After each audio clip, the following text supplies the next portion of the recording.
Hi, welcome back guys. This is your friend, Let Us Head Fanfics, back with amazing fanfiction. This is the series of What If Deku Got New Skills and Abilities. Now before starting, please give this video a like and subscribe to the channel if you want more videos like this. Now let's get into the fanfic. Life had been rough for Izuku for the last 10 years, ever since being diagnosed quirkless. He'd felt more and more alone, and more hurt at school and elsewhere. But something was about to happen to him. Something that would change his life forever. One day when running from bullies, Izuku ducked into an old electronics store, with the old shopkeeper letting him hide behind the counter for a time. "I think you're okay, kid," the old man said before setting down his book. He saw how roughed up Izuku looked and said he could relax here for a bit longer. Izuku thanked the man before looking around the shop. In one of the bins, he saw some older-looking tablets and handheld devices, but one stuck out to him. It was relatively simple. A 4-way D-pad at the bottom, a normal black screen, a blue border around it, and a strange-looking light at the top. It seemed to light up a little when he pushed some of the buttons, but not much else. "Hey mister, what with this thing?" Izuku asked before holding it up to the old man. He looked at it and said he didn't know. "Can't get it to work at all. I've taken it apart a few times, but I can't get it to do anything." Izuku mentioned it lit up a bit when he touched it, which surprised the old man.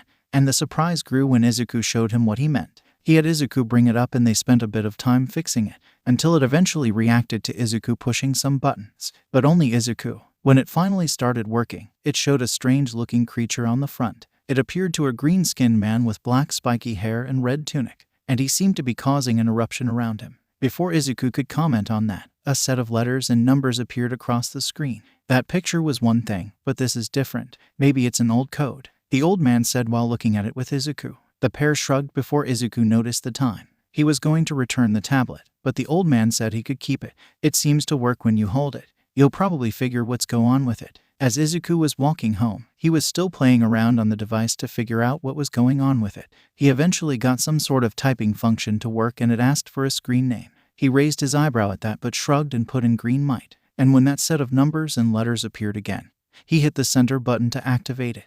But nothing happened, or so he thought. Right as he pushed the button on the tablet, another version of himself was falling through a tunnel of numbers and light. And when he landed, Izuku was standing in a central area of a massive building, with dozens of other people all around him and robots floating through. "What the heck is going on?" Izuku shouts before a robot appears and tells Izuku, or rather Green Might, to calm down. "You first-timers are always so loud. Anyway, welcome to Chaotic," the robot says with a deadpan voice. While Izuku is still freaking out, a few new people come up to talk to him. "You okay, kid? I know it's your first day here, but that seemed a little much." The one talking to him was a young man, a bit older than Izuku, with black hair and blue eyes. He had a tablet with an identical color scheme to Izuku's, so the green-haired teen started rambling off question after question to him. Whoa there, how about we slow down? My name's Tom Majors, screen name Major Tom. What's your name?" Tom said after putting a hand on Izuku's shoulder. The younger teen gulped before giving his name. "Huh, Japanese then. So how long have you been playing Chaotic?" What's Chaotic?" Izuku asked with a confused look on his face. Tom looked at Izuku funny before asking if he knew the names of any of the creatures or attacks, or even what the drones were. When he was given a negative, the older teen hummed. Hang on a second. I'm gonna make a call," Tom said before stepping to the side and calling Codemaster Krellin. The Codemaster was surprised at the call and asked what the emergency could be. "Yeah, we've got a strange kid here who's never played Chaotic. I'm not sure how, but he's still registered as a player, so I was thinking on at least teaching him the basics. Just a half hour, enough to show him how to set up his deck." Krellin hummed before calling a few other Codemasters. Most of them agreed that this unusual situation called for a different approach. "We'll grant a half-hour reprieve. His initial opponent will be told some of what was happening. Teach him quickly, Major Tom," Krellin said with a nod to the player. Izuku was still unsure of everything going on, but Tom tried to put him at ease and said he'd teach the boy what he needed to do. "This way, a few of my friends are over by trade tables. We'll show you how the battles work," Tom says before signaling to follow him.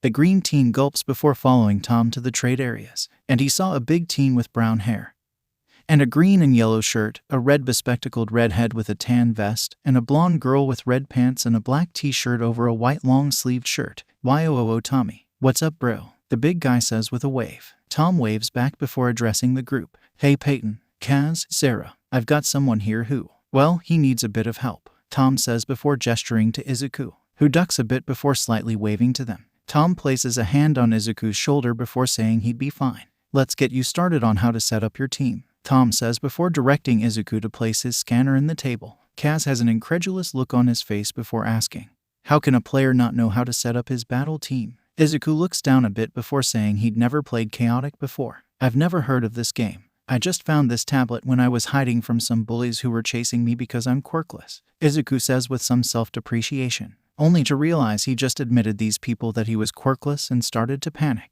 I'm really confused. That or I don't understand the term you're using. What does quirkless mean? Sarah asked. The others had a similar look of confusion directed his way. Izuku looked at them funny before asking if they had quirks. Well, I mean, we all have little things that may make us odd. Like me and acting out some actions of the creatures, but nothing like that, Peyton says with a shrug. Izuku is still confused before saying quirks were powers, like turning your hands into stone or breathing fire like my dad. All of the older teens were surprised and more confused by what he was talking about.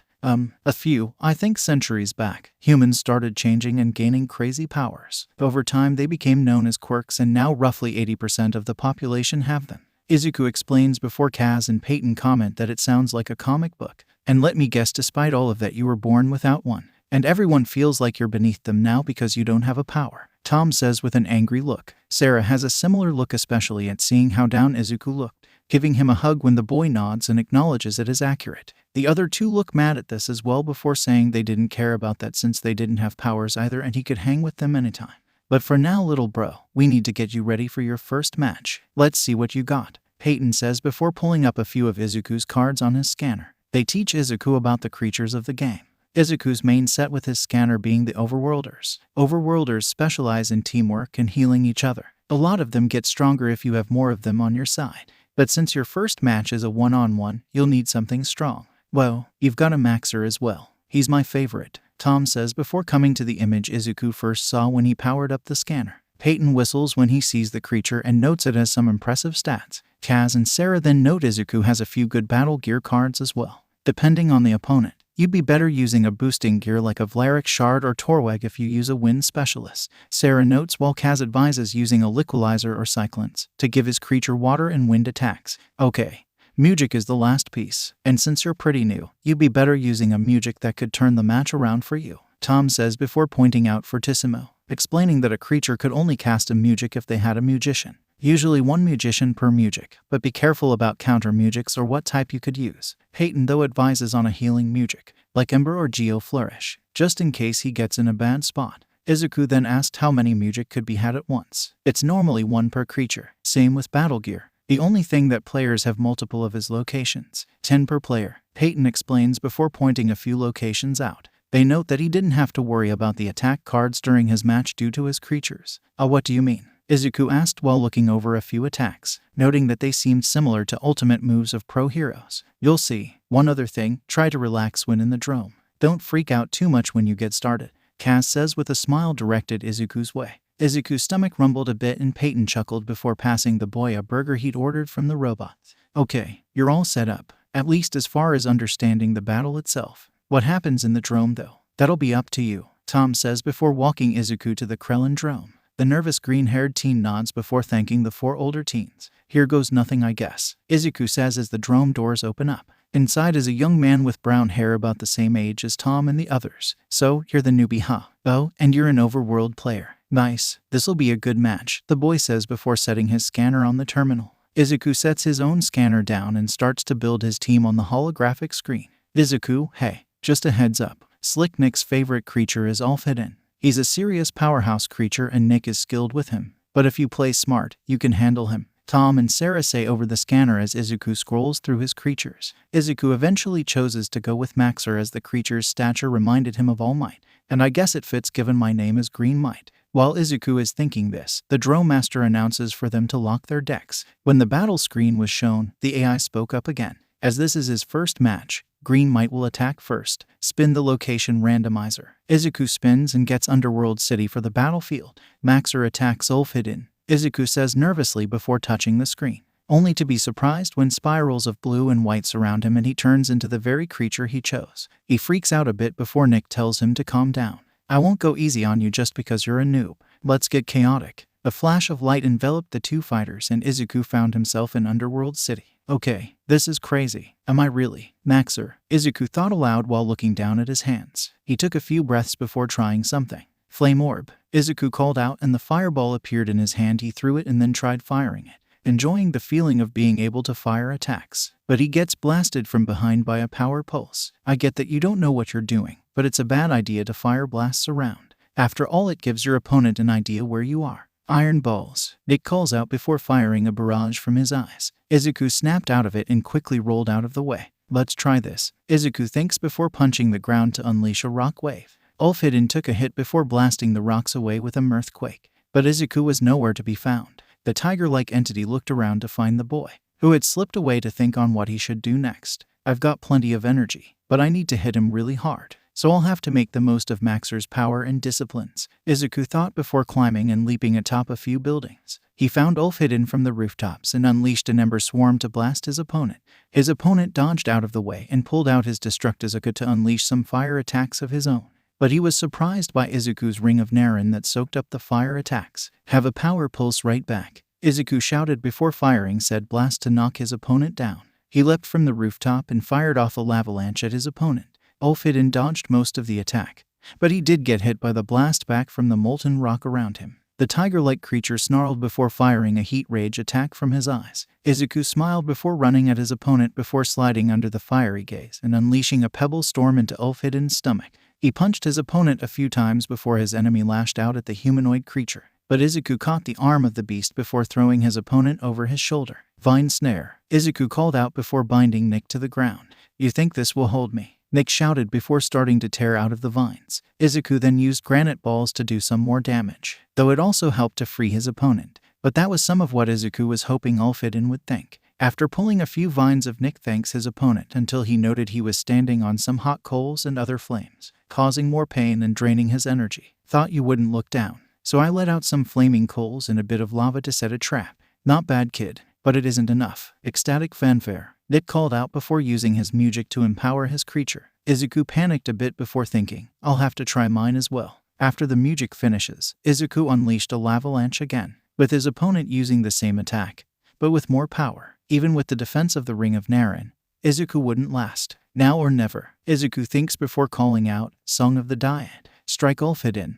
The music plays and his opponent gets blasted back and his energy drops to the last bits. Enough for Izuku to finish the fight with a sudden flare, reducing Ulfhidden to a mass of codes and numbers. Back in the drome, Izuku was still in Maxer form and Nick was human again. Nice job, kid. You beat me fair and square, Nick says with a smile. Izuku's smile grows bigger, and he shouts in happiness as he turns back into himself. Nick shakes his hand and the two head out of the drome, with Tom and his friends congratulating Izuku on his first big win in the dromes. Great job, not to mention good planning on wearing Ulfhidden down, Kaz says with a pat to Izuku's shoulder. The others say much the same before heading back to the port court with Izuku. There they talk about few other things before Izuku has a moment before panicking about his parents and his world.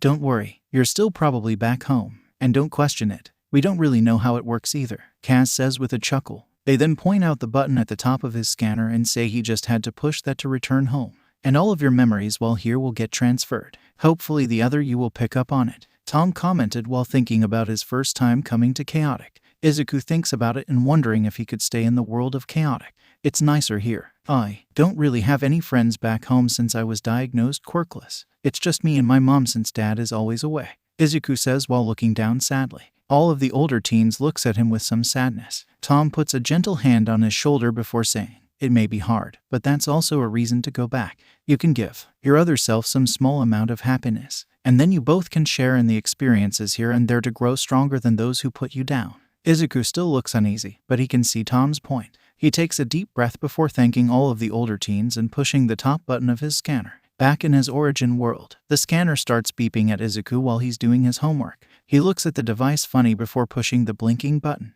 When he does, he gets a rush of the strange new world he had somewhat stepped into, the new friends he met, his first battle in the dromes, and the promise of future adventures in the world of Chaotic. Thinking about it all and the new possible friends he had and could meet brought a few tears to Izuku's eyes, and he hugged the device to his chest before thanking whatever entity brought it to him and helped him to see a world beyond what he ever believed possible. After Izuku's first match, he got into the swing of battling against other players and how the systems to operate with. He personally really liked the beta drome since it gave him a chance to get a feel for some of the vehicle battle gears he had. But after a few matches, Tom and the others decided it was time for Izuku to learn about the other side to chaotic. It's time you went on a scan quest. And to do that, we need to show you how to transport your code to Perim.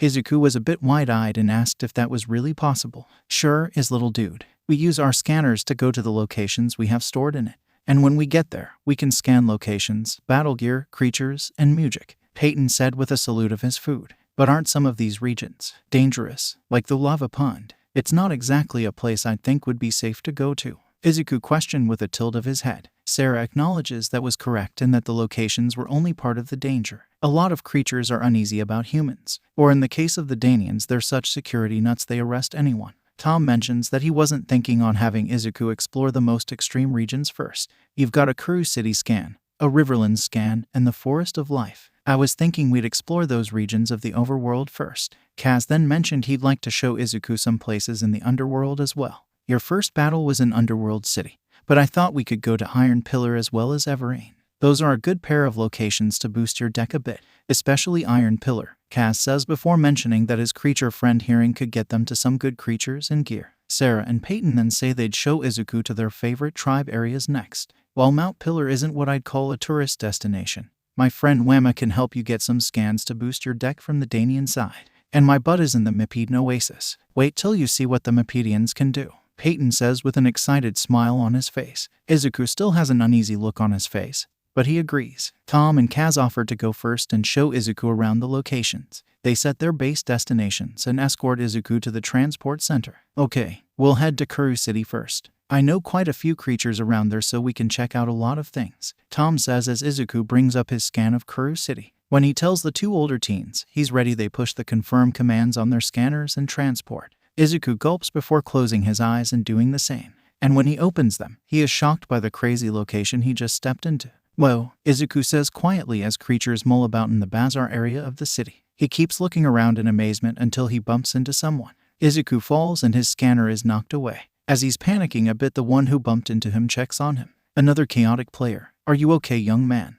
The one asking was a pink-skinned woman with silver-blue hair and wearing golden armor. She had hooves for feet and was about double Izuku's height. Izuku was a little surprised by her checking on him, but he took her hand as she helped him up. I'm okay, but I dropped my scanner around here somewhere, Izuku says while looking around in a hurry. The woman hummed before jumping up a bit to get a better view of the area. It's just over there. I'll show you the way. Oh, by the way, what's your name? I'm Avena, she says to introduce herself. Izuku gulps a bit before saying, I'm Izuku. I'm a bit new to chaotic and a few friends were showing me around. But I guess transporting drops you in random places at times. And I've never been to somewhere this incredible. In Mumble, the green-haired teen starts rambling and mumbling to himself, keeping him so distracted that he missed his scanner and Avena had to pick him up to realize he missed it. Sorry, Izuku said with a blush before picking up his scanner. Avena had a bit of a laugh, but she didn't make a big deal about it. I have to go back on patrol, but it was nice to meet you, Avena says before turning to leave. Before she does though, Izuku stops her and asks if he could get a scan of her. Go right ahead. I'm sure I can aid you well in battle, Avena says as Izuku holds up his scanner to get her codes. Once it was done, he thanked her before she bounded off to meet with her patrolling team. When she was gone, Tom called Izuku and asked where he was. I'm in the marketplace or bazaar area. I just met a really cool creature with some impressive stats, Izuku says before getting a map to where the older teens were. When they ask who it was, Izuku just tells them he'll show them when he got there, and that there was the arsenal of Kuru City. So, who did you find to scan already? Kaz asks while they walk to the entrance. Izuku pulls up his scanner and show him Avena's card. Well, it's kind of rare to see her, and she's got some good stats and musicians in this one. That'll be a big help during a match, Kaz says while adjusting his glasses. Izuku smiles and said he was just a little lucky. Well, maybe your luck will still hold strong, Izuku. But let me do the talking for this first part, Tom says before knocking on the front door to the arsenal. A four-armed beaver beast opens the doors and gives Tom a happy hello. Hey Alkix, just showing a new player and friend around the city. Any chance we could scan some gear if we help out here? Tom asks with a smile. The big fellow hums a bit before saying, if you don't mind moving a few crates, I think I can show you some stuff you could scan. Izuku is surprised at this but follows along with his elders in chaotic, and soon regrets it as he has to help in lugging a few muck-covered Valeric shards and other gear to a cart to be cleaned. After they were done though, Alkix shows them some gear that could do them some good. Tom finally gets an aerodrone scan that Bodil had been jipping him on.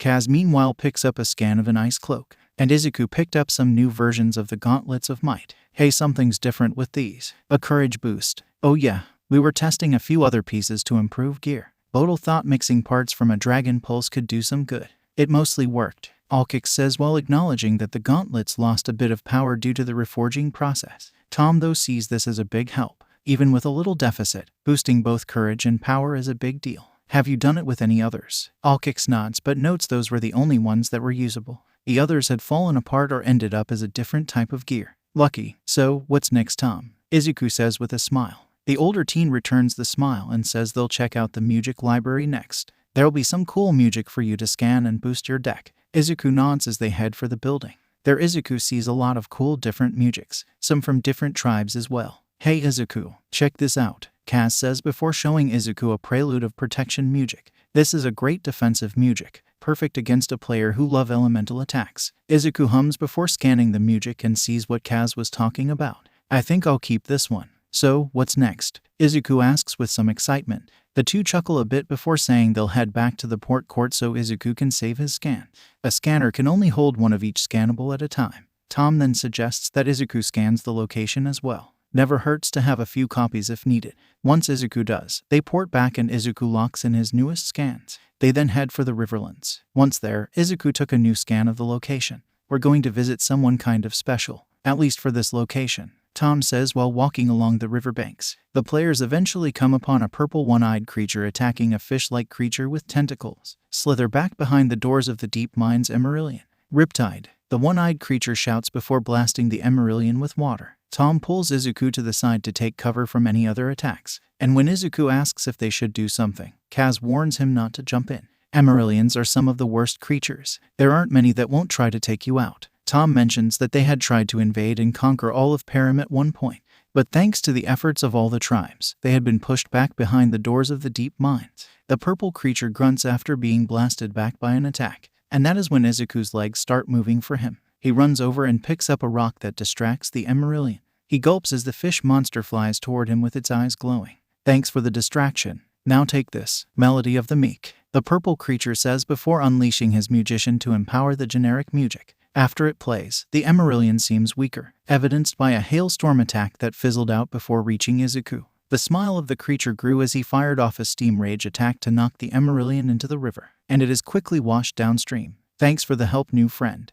What's your name? The creature asks and Izuku introduces himself. I'm Relim. I'm the caretaker of this location. Even though the Emerilions did take me over for a time, just so they could pollute it, Relim says with a measure of sadness in his eye. Tom and Kaz run out and congratulate both of them. Izuku for his courage and Relim for beating the Emerilion. Tom then notes this was who he wanted Izuku to meet. Aside from his skills as a caretaker, I thought Relim might have some advice or battle gear you could use, Tom says with a gesture to the large creature, who hums before saying he might have a few things Izuku could use. I'd say his courage deserves a bit of reward, Relim says before escorting them to his cavern home. There he shows Izuku a strain of Tide music and his favorite battle gear, the Riverland Star. Izuku happily scans both of these before asking to scan Relim as well. Do as wish, young friend, he says before holding his hands wide. Once the scan is done, Izuku thanks the caretaker creature before they all transport back to lock in the scans. Okay, last location, the Forest of Life. This is gonna require a bit more sneaking though, so get ready, Tom says with a nod. Izuku returns it and they port to the forest in question,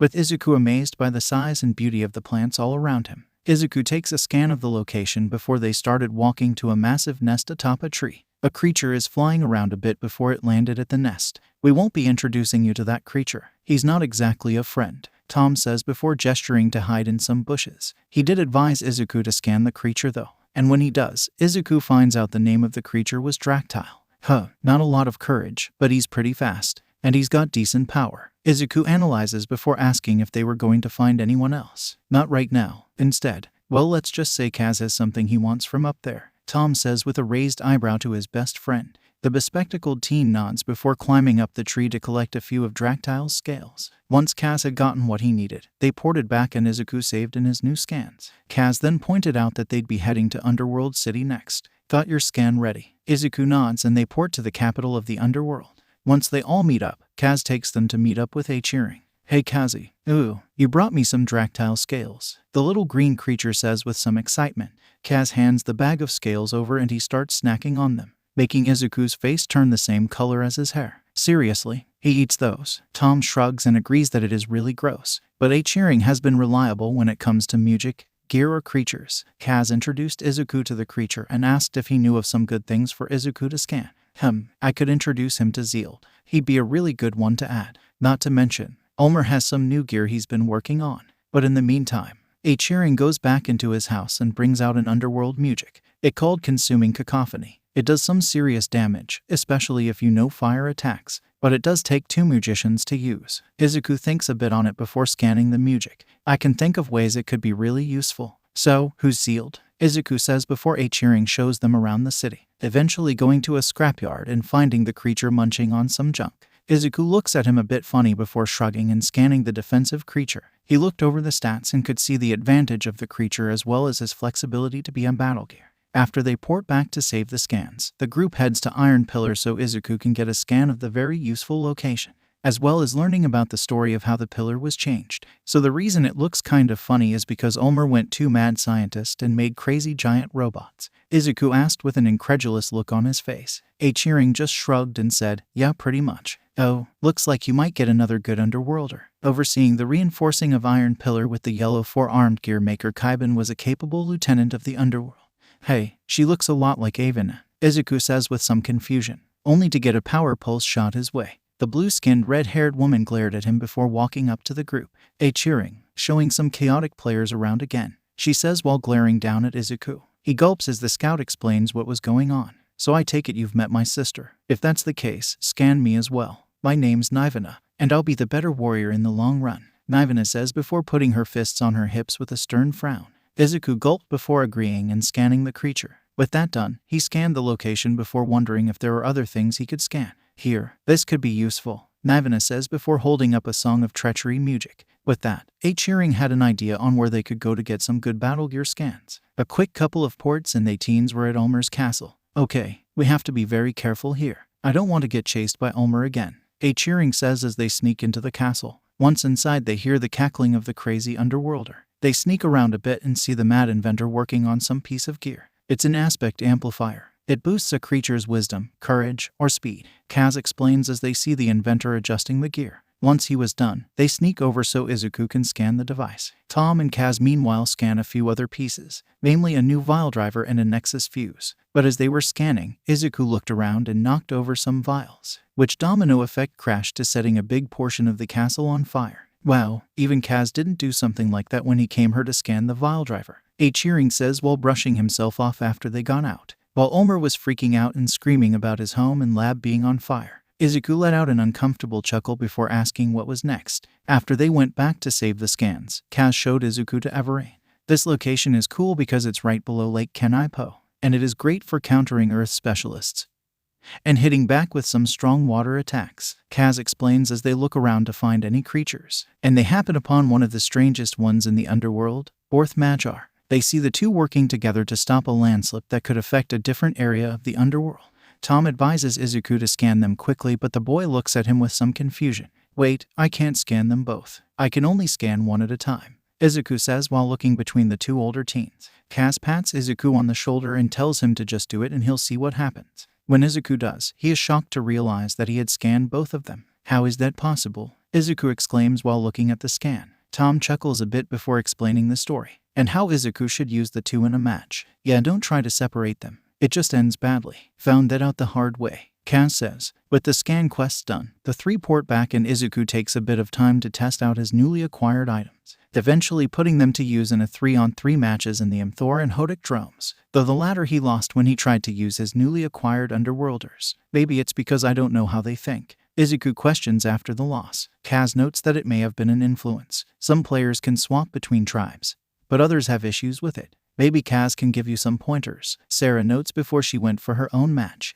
Izuku chooses to think on it later as he wanted to head home since his other self was probably done with school and homework, so he transported back to bring up the other Izuku's morale after another tough day. Once back, Izuku was happy and felt better, though for once the day he had wasn't that bad. It was just another day at school. But Izuku took some time to look over his new scans and thinking about the adventures he went on with his friends. I wish there was some way I could use what I've learned or gained in Chaotic to become a hero. Then I could show a lot of people, let alone getting to feel that rush all the time. Izuku thought as he stopped on his Maxer card. The green-haired boy sighed before setting his scanner down to get some sleep. Unbeknownst to him, though, as he was closing it, a spark traveled along his body from the device, and that spark would light the way to something new.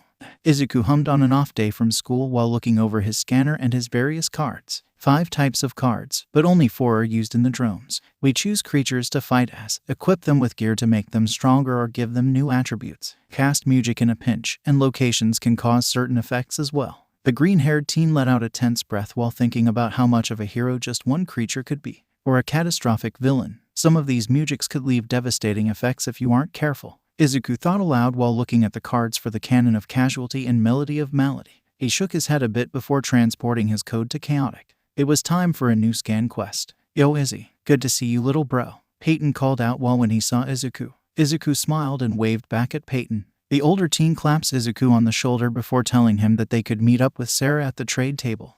"She's just making a trade with a friend of ours," Peyton said before catching a robot to ask for some sodas. The one Sarah was trading with was a teen about their same age with bright blonde hair and pink eyes. She was wearing a pale pink top with light purple pants, and a strange silver belt around her waist. "So, Sarah, my Roth are forceful negotiator, a jade pillar scan, and a new vial driver. For a Valash, Sting Blade, and Odu Bathax." Sarah hums for a bit before asking for a falsetto music instead of the vial driver. The other girl hums a bit before agreeing and making the trade. "Hey Peyton. Hey Izuku. You ready for your next scan quest?" Sarah asks once the trade was complete. Izuku nods before asking who the other girl was. She smiles before saying, "I'm Jaichella. I've known these guys for a while now. We met after I bumped into my troublesome sister," Jaichella says before looking down with a bit of sadness. Izuku asks what was wrong and Jaichella tried to cover it up, namely by saying she was going on her own scan quest. Once she leaves, Izuku panics and wonders if she said something to upset her. "It's not you or what you said.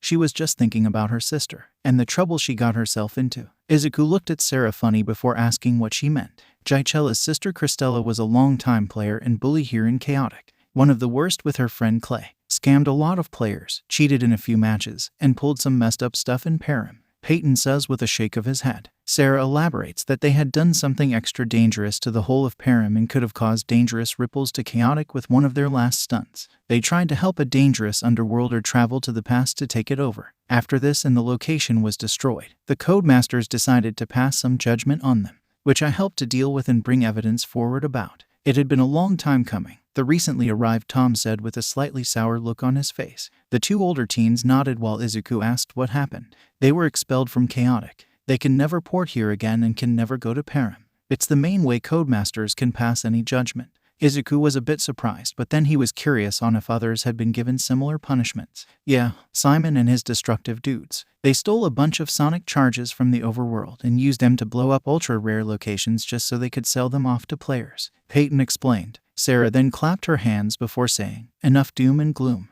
Peyton, we have a set of scan quests to plan for Izuku here. Why don't we go over a few of the locations?" Peyton shook his head before agreeing and saying they should get a table. "Hey, where's Kaz?" Izuku asked as they sat down, and Peyton ordered some food. Tom pointed to one of the screens and they could see he was in a match presently. If he wins this next one, that'll be 7 wins in the Chiraldrome. Then he'll probably have a Codemaster match. Izuku looked at him funny before asking what that was. "It's nothing you need to worry about yet, Izuku. You haven't gotten enough wins and matches under you to warrant a Codemaster match," Sarah says before pointing out Mount Pillar for one of the locations they'd be going to, as well as the reservoir and the nest of the ancients. "Luckily, Elder Alexia still likes me and would probably be willing to let us scan a few things," Sarah says with a slightly smug tone. Peyton chuckles a bit before pointing out a few of the Mypedian regions he wanted to take Izuku to.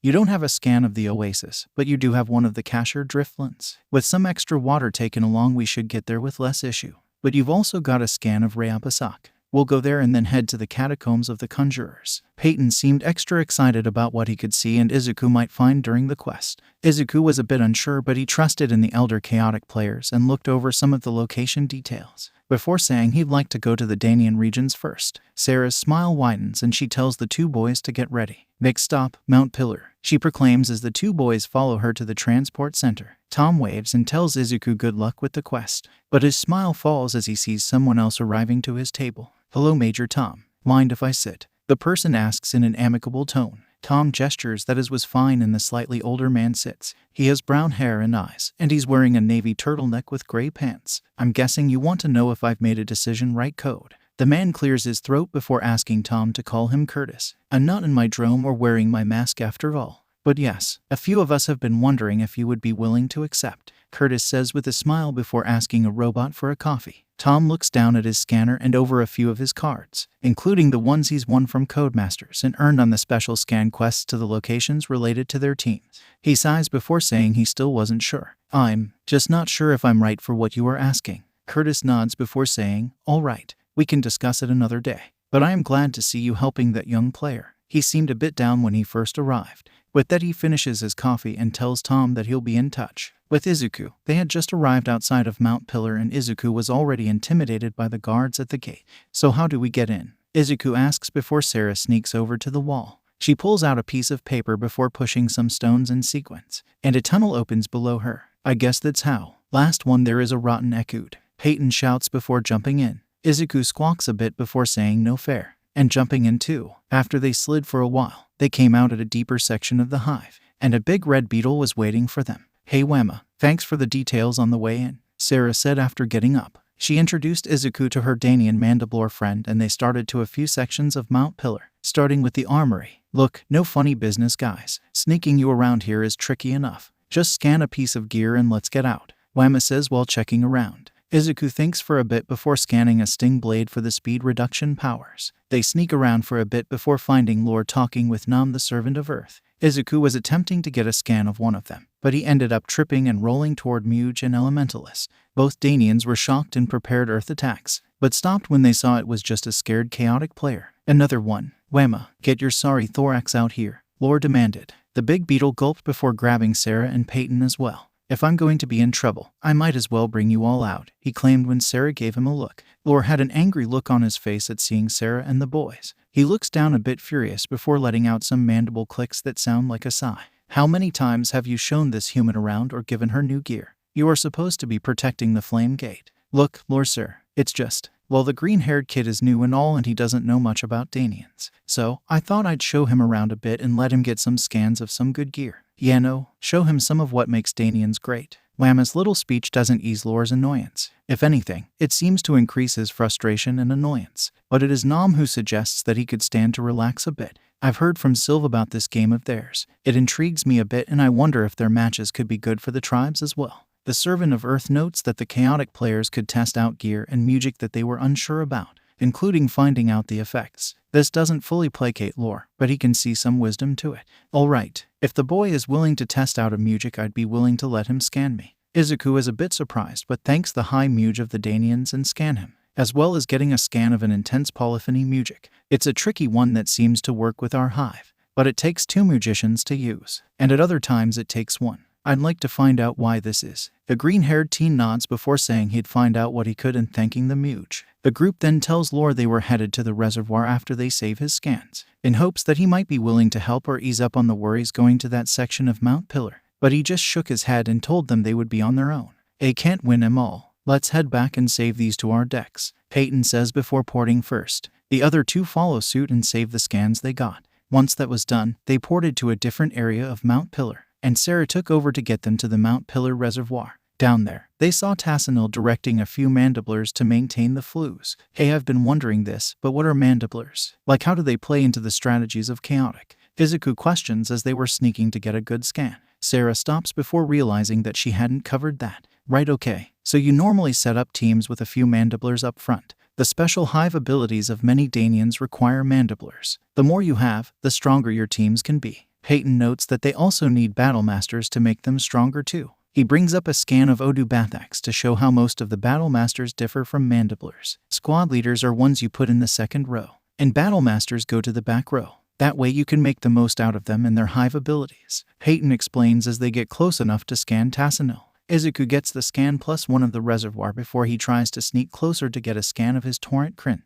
While he does get the scan, he also falls into one of the pools of the reservoir, and then gets pulled along the current to one of the pipes. As he's screaming and freaking out, Peyton and Sarah both yell to Izuku to port out, and while the boy wants to do that, he can't as his scanner got washed away a bit as he was pulled in. He tries to catch his breath and find his scanner, but he struggles to do both. He is finally saved thanks to a net that was strung in one of the pipes, with not just him but his scanner being caught as well. He gets pulled up and is looking at the face of Tassanil and a few Danian guards. Chaotic players, always getting themselves into trouble, the Danian says with an annoyed sigh. Peyton and Sarah run up and ask if Izuku was okay, only to realize that they were currently surrounded by Danians. Think we can still pour it out? Peyton asks as while the guards point their staves at the teens. Luckily, they were saved by Wemma appearing and telling Tassanil that they had a bit of an okay from Lore. Besides, they'll probably be gone for quite a while. Why don't we just send them on their way? Wemma suggests with a shrug. The water element specializing Danian seems suspicious, but he agrees. It's not like we can keep locking up humans all the time. Get him out of the net, Tassanil says to the guards, and he tells Wemma to escort them out. And he happily does. Well, that could have gone better. Yeah, but at least Izuku's okay. Too bad I can't get a music while we were down there, the chaotic players say amongst themselves. But that is when Wemma surprises them by pulling out a few musics. Take your pick. These are a few good Danian musics I could sneak out of the vaults. The teens all thank him before scanning the hexagons. Izuku gets an elemental elegy. Sarah scans a symphony of similarity, and Peyton grabs a swarm song music. Thanks, Wemma. Don't worry, I'll bring you some maps from the Under and Overworlds tomorrow, Sarah says before they all port back to Chaotic. Once back, Izuku was surprised that he was already dry. Definitely one of the best parts as Chaotic players. We don't take the wet or muck with us when we port back to Chaotic, Peyton says before locking in the new scans. Now it's time for the last location, the Nest of the Ancestors. Let me do the talking, Sarah says as they port to a section of the underworld near the nest. When they arrived, the teens saw the Danians fighting off a group of underworlders. What's going on? Izuku asked as they took cover. Peyton explained that the Danians built the Noah in an unoccupied area of the underworld, but the underworlders didn't really appreciate it. I've heard they've been attacking this place pretty consistently since the nest was built. After a few minutes, the underworlders pulled back, with the commander threatening to come again and kick them out of the underworld. With that done, the teens sneaked down to try and get in to see if there was something good to scan, only to get caught right away by some of the guards and the current defense general, Nime. Wait, before you lock us up, please tell Elder Alexia that Sarah was hoping to see her, Sarah said in a panic. The Danian detain them, but they are released a bit later to be escorted to the former queen of the Danian tribe. It is good to see you, young one.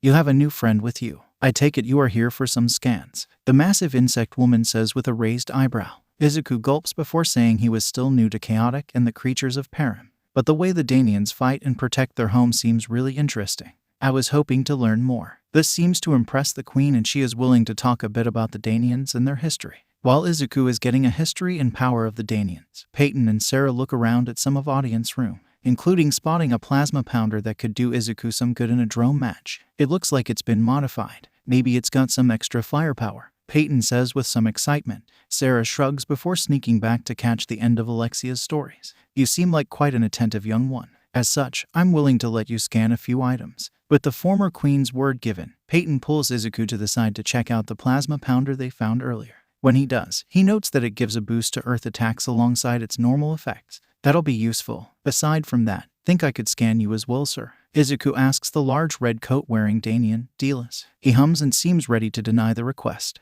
but a look from the elder Danian was enough to let him do it. And when Izuku praises his abilities and statistics, the Danian is flattered enough to let him scan a music he had been working on. It's called Danian Element Coral. When cast, the caster can gain the elemental powers of all those allied nearby, Delas explains while holding it up to Izuku. The green-haired teen seems excited and scans the music before thanking the Muge. The Muge smiles while the older two Chaotic players get their own scans, with Sarah getting a scan of Alexia herself, while Peyton takes a scan of Nime.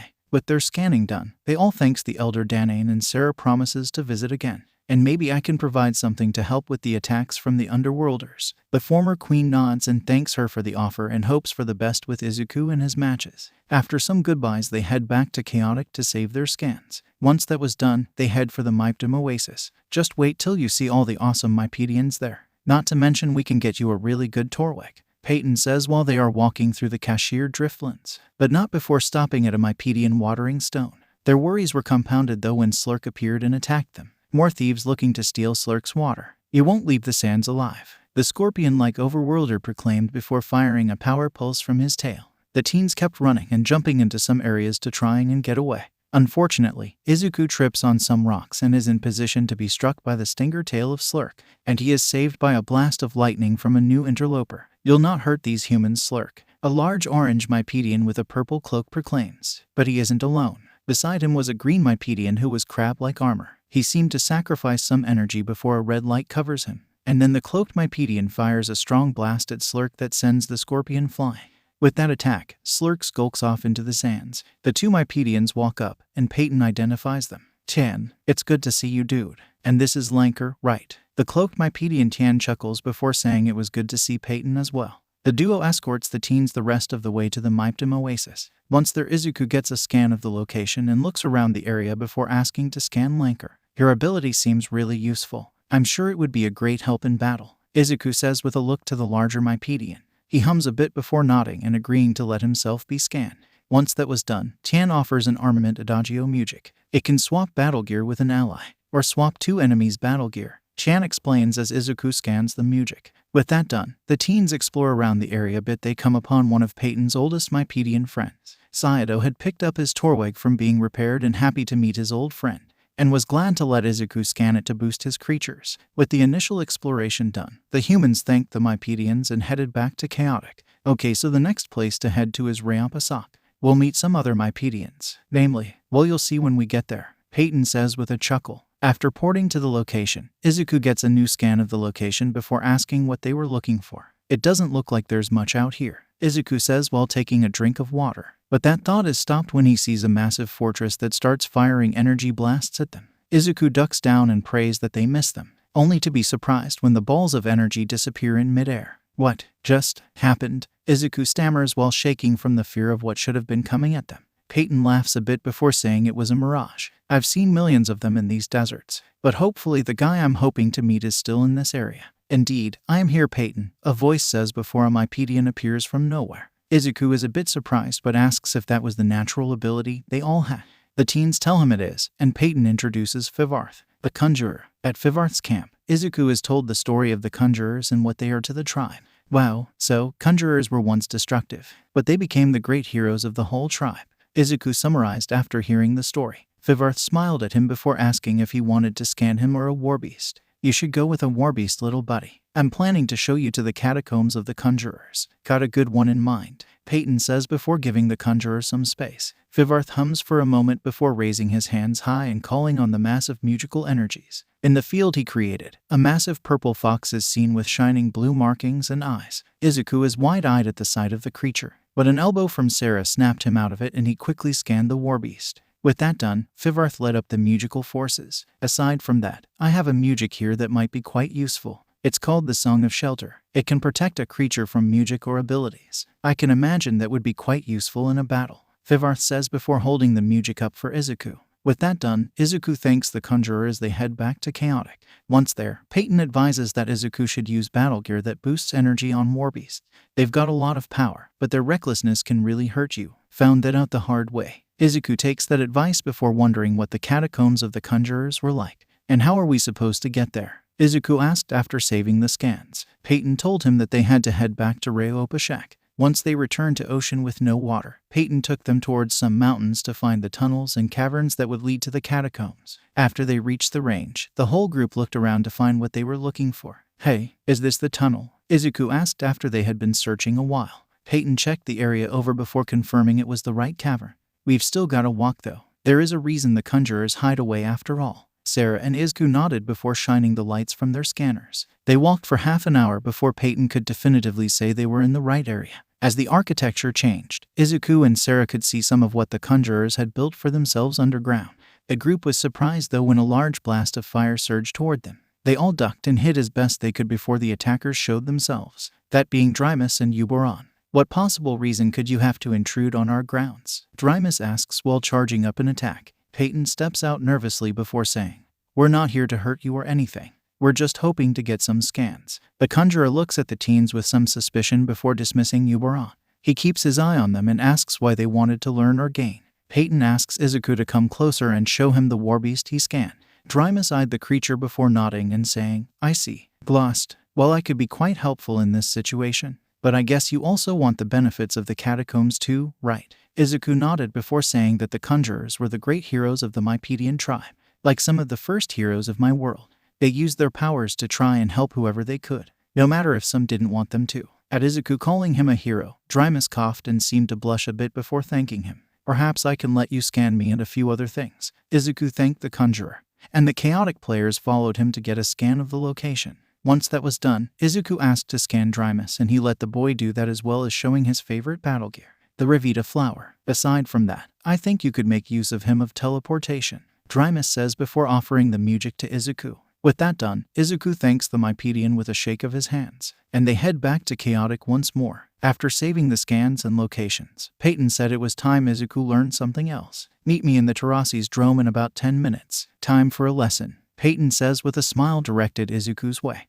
The green-haired teen is a bit confused, but he agrees. I hope you're ready for what's to come, Izuku. Cause this could be rough, Sarah says before saying he was on his own to make his strategy. Izuku nods before looking over his cards, thinking over a strategy to face Peyton. Now that I think about it, I've never faced these guys in the dromes. Izuku thinks while considering the cards he should use. Once he had an idea, he went to the orange and red battle drome with some nervousness. Inside, Peyton was ready and waiting for the younger teen. Okay, we'll keep it simple and just do a one-on-one battle. So, pick your creatures, gear, and locations. I'm gonna do something a bit fun, Peyton says with a smirk. Izuku is about to ask when he sees Peyton spinning the card rings really quickly, and when they stopped, he would take the creature, music, and gear it stopped on. Izuku couldn't see the reason behind this, so he shook his head to try and build the best team to fight him. While he was tempted to use Maxer, he decided instead to use Avena. A little something new to maybe throw him off, especially with the gear and music I picked up, Izuku thought before equipping her with the new gauntlets of might to her. He then chose the strain of Tide music for a just-in-case scenario.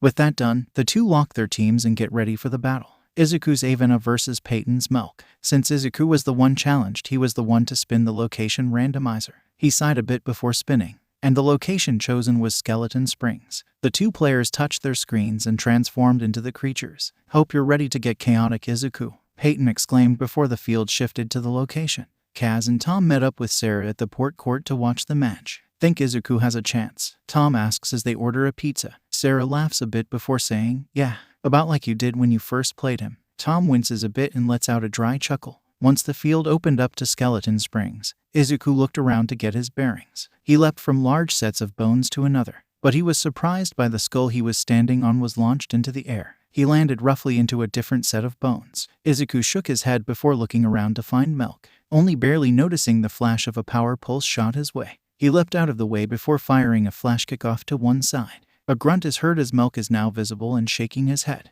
Not bad, Izuku. You guessed pretty well on where I would be, but don't think you can predict everything. Rockwave, Peyton called out and unleashed the earth attack. Izuku leapt to the side and put on his gauntlets to boost his attack. He then fires off Power Punch to deal some heavy damage. Milk gets hit hard from that, but he counters back with the Air Salt and then Cyclone Slam. The two trade a few more attacks before Peyton decides to use his music. Disarming theme. Remove Avena's gear. Milk calls out and Avena lost her gauntlets of might. Izuku let out a curse before dodging a new attack from Peyton. Izuku unleashed a delirium attack and make Milk go a bit crazy. He starts firing off a few random blasts and destroying the area, causing damage to himself and Avena. Okay, that didn't go the way I thought it would, Izuku says after shaking off a hurricane. After the delirium attack faded, Milk realized that both of them were probably on their last legs. Good thinking with that delirium attack. It worked really well given the difference in wisdom we have, but I don't think you can take much more. Inferno Gust. Izuku took a hit from that before firing a power pulse and getting some space. He shakes his head before using the strain of Tide to heal himself.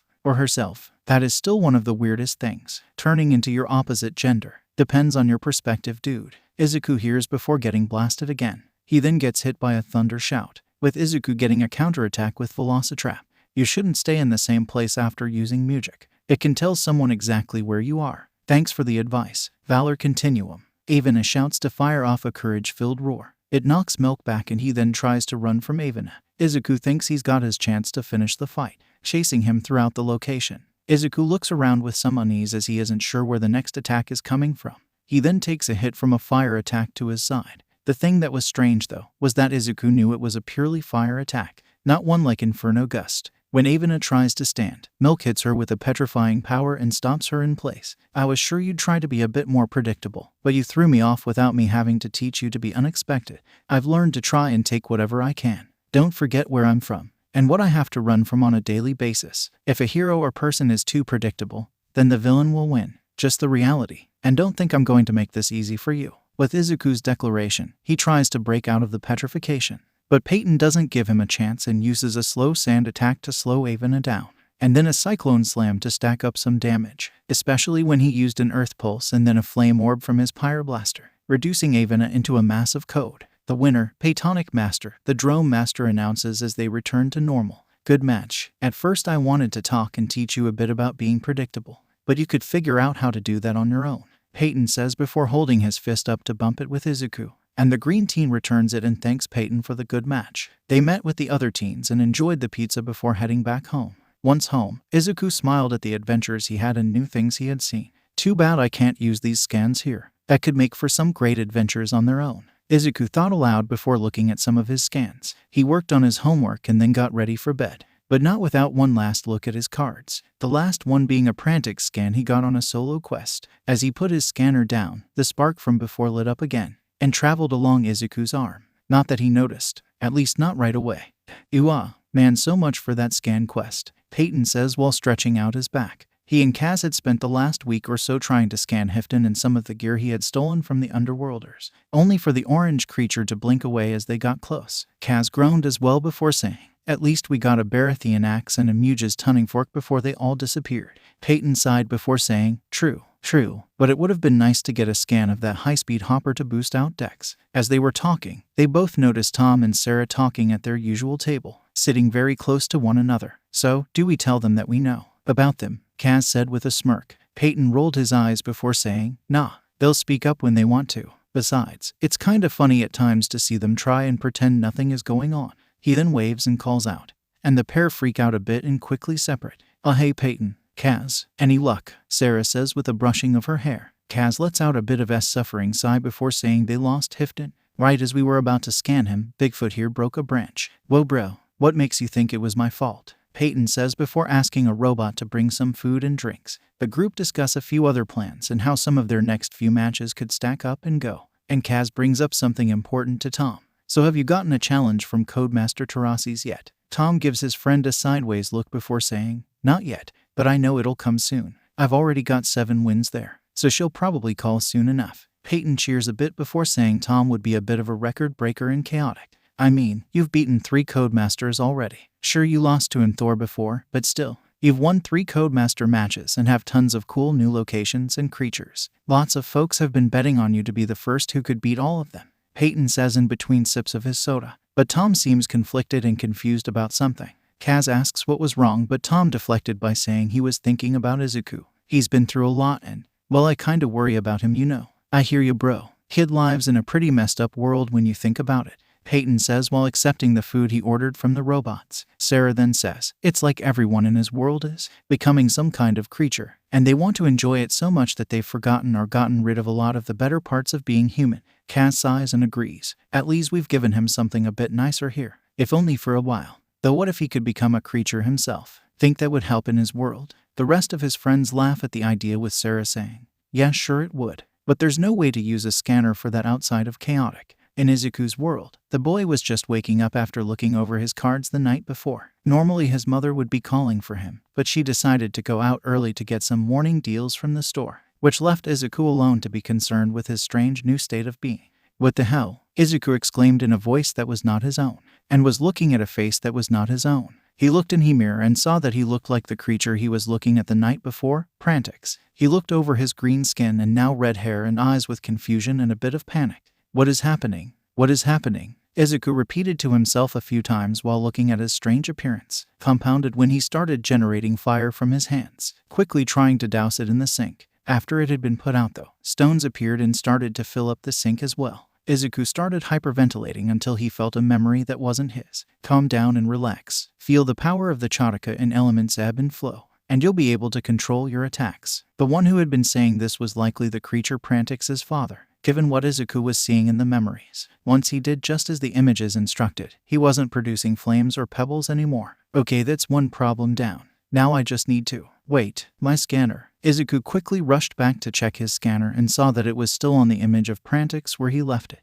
"Okay, so somehow, I turned into a creature without being directly connected to chaotic or the battle drums. So to turn back, do I need to?" He pushed a few buttons but nothing happened. Izuku, are you up? Hurry up. You have to get to school, Inko said as she was coming back into the apartment, and Izuku was panicking more and more given how strange his appearance was now. He kept pushing button after button while he heard his mother coming toward his room. And when Inko opened the door, her normal son was standing there and looked to be changing.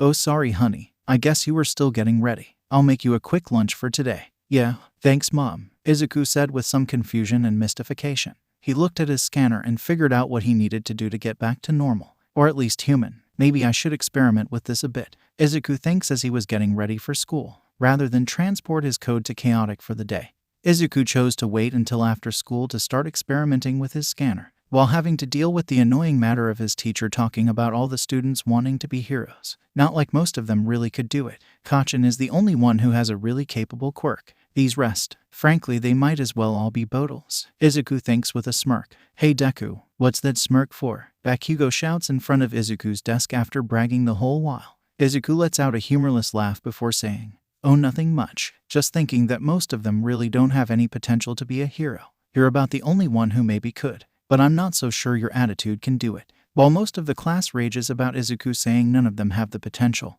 while also saying he was useless, Bakugo laughed and agreed with him. I get what you mean about the rest not having potential. I guess that's what some of these notes are about. Let me. As Bakugo was reaching for Izuku's notebook, the green teen grabbed his wrist and pulled him forward into a trip.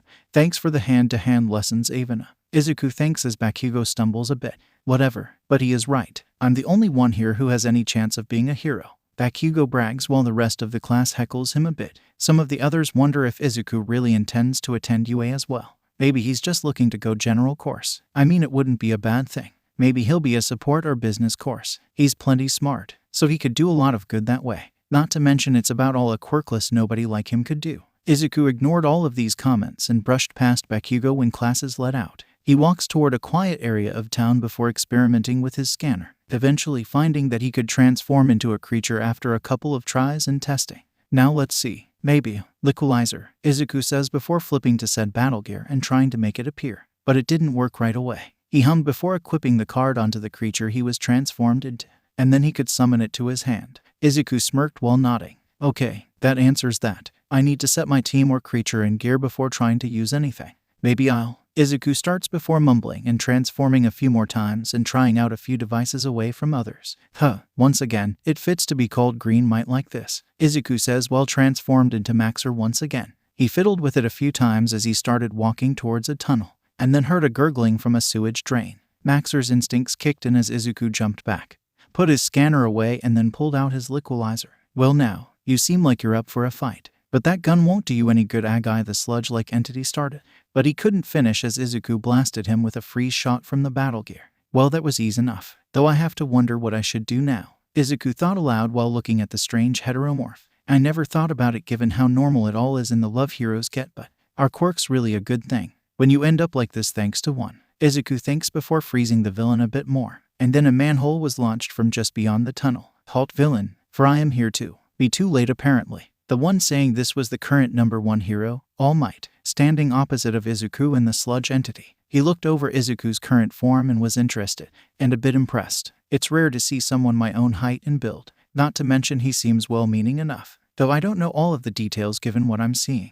All Might thinks while sizing up Izuku. He clears his throat before saying, I must thank you for capturing this criminal. He'd gotten away from me due to his better knowledge of the sewers. Who might you be? Me. I'm I'm Green Might. Not the most original, I grant you, but well, I think you can guess why I'd call myself that, Izuku said while trying to cover up what happened. I'm still not sure on everything with this, and it might be better that I don't draw too much attention right now. All Might nods before asking if he was a new pro hero or if what happened was an accident of some kind. Kind of. I was just walking when he lashed out towards me and I froze him. I reacted, Izuku says with a rubbing of his head, getting nervous at the look All Might was giving him. The pro hero hums before noting that Izuku took the villain down illegally. You may have been acting in self-defense, but I still need you to explain the details, sir. All Might says with his eyes narrowing, then asking for him to put the weapon down and come with him. Izuku gets nervous and wonders why All Might was treating him as much like a criminal or a danger as the villain. When he walks forward, Izuku panically fires off a sleep sting attack into the hero, knocking him out cold. Oops, I may have overreacted, Izuku says before leaving and turning back into himself, and then calling the police to have them pick up All Might and the villain. That could have been worse. And better. Wonder what else I could do. As Izuku was walking through the city, he was suddenly knocked over by a little girl with white hair and a horn coming out of her head. Eri, where are you? Come back here right. There you are. Izuku hears as a man with a beak-like mask appears and looks down at Izuku and the now named Eri. I'm sorry about this, young man. She ran off without telling me. Come on, Eri, let's go home. The man says with a look that seems to have a mixture of anger and loathing in it. Eri looks up toward Izuku in worry, and the boy knows something is wrong. He picks himself and Eri up before saying, she seems worried or scared of something, sir. And it looks like she's been hurt quite a bit. Izuku notes her arms are bandaged and she was wearing a very worn-out dress. But as he's saying this, he can feel the bloodlust coming from the man as he reaches for both of the children. Excuse me, is there a problem here? A new voice rings out, this being the blue-haired and skinned hero Bubble Girl. She looks between the children and the masked man with some suspicion, and the man clears his throat before saying there was no problem. My daughter is a bit accident-prone. That's the reason for the bandages, young man. I'm hoping she isn't hurt again and that we should really be getting home. Izuku still feels like something is wrong and wants to disagree, but Bubble Girl stops him. Have a good day, sir. I'll escort this young man home, she says with a bow, making Izuku do the same. And with that, all parties take their leave. Something is really wrong with him and her, I know it. Why didn't you do anything? Izuku asks as they leave. Bubble Girl just sighs before saying, I know.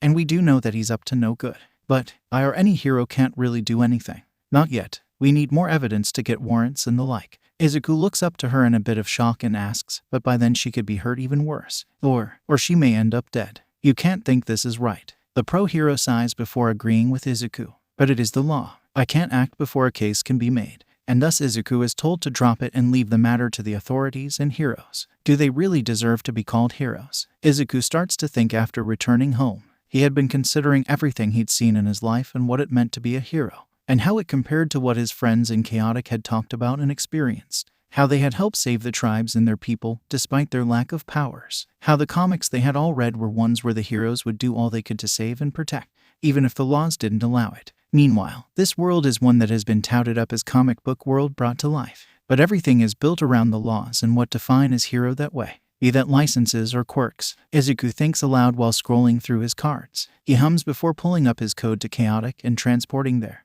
When he arrives, he goes to the usual table and sees Kaz sitting there. Hey Izuku, coming in a bit later today. Izuku shrugs and says he had something he wanted to test back home. So what you watching? Izuku asks following Kaz's gaze, and he sees Sarah in a match. Sarah's been facing a pretty tough opponent, even with her Danians. He's known as Millionaire, because that's his specialty. Izuku nods before watching the fight. Sarah had spun her location randomizer and it came up the nest of the ancients. Echoed attacks Mill-In, Sarah announces before turning into said creature, and facing off with the Emerilian chieftain. Think you can really pull this off, Coyote Queen? The transformed opponent says with a watery roar in thoughts. Echoed smirks before saying, I've still get enough of the strength of my hive. Let's get chaotic. The scene shifts to the nest of the ancients and Echoed is quickly making his way around the location, using some secret passages Sarah knows from a few of her visits. If I can get in a good position, I can really lay the hurt on this guy, she thinks as she passes the audience chamber Izuku had seen before. Mill-In floated around the areas of nest to try and track his opponent down,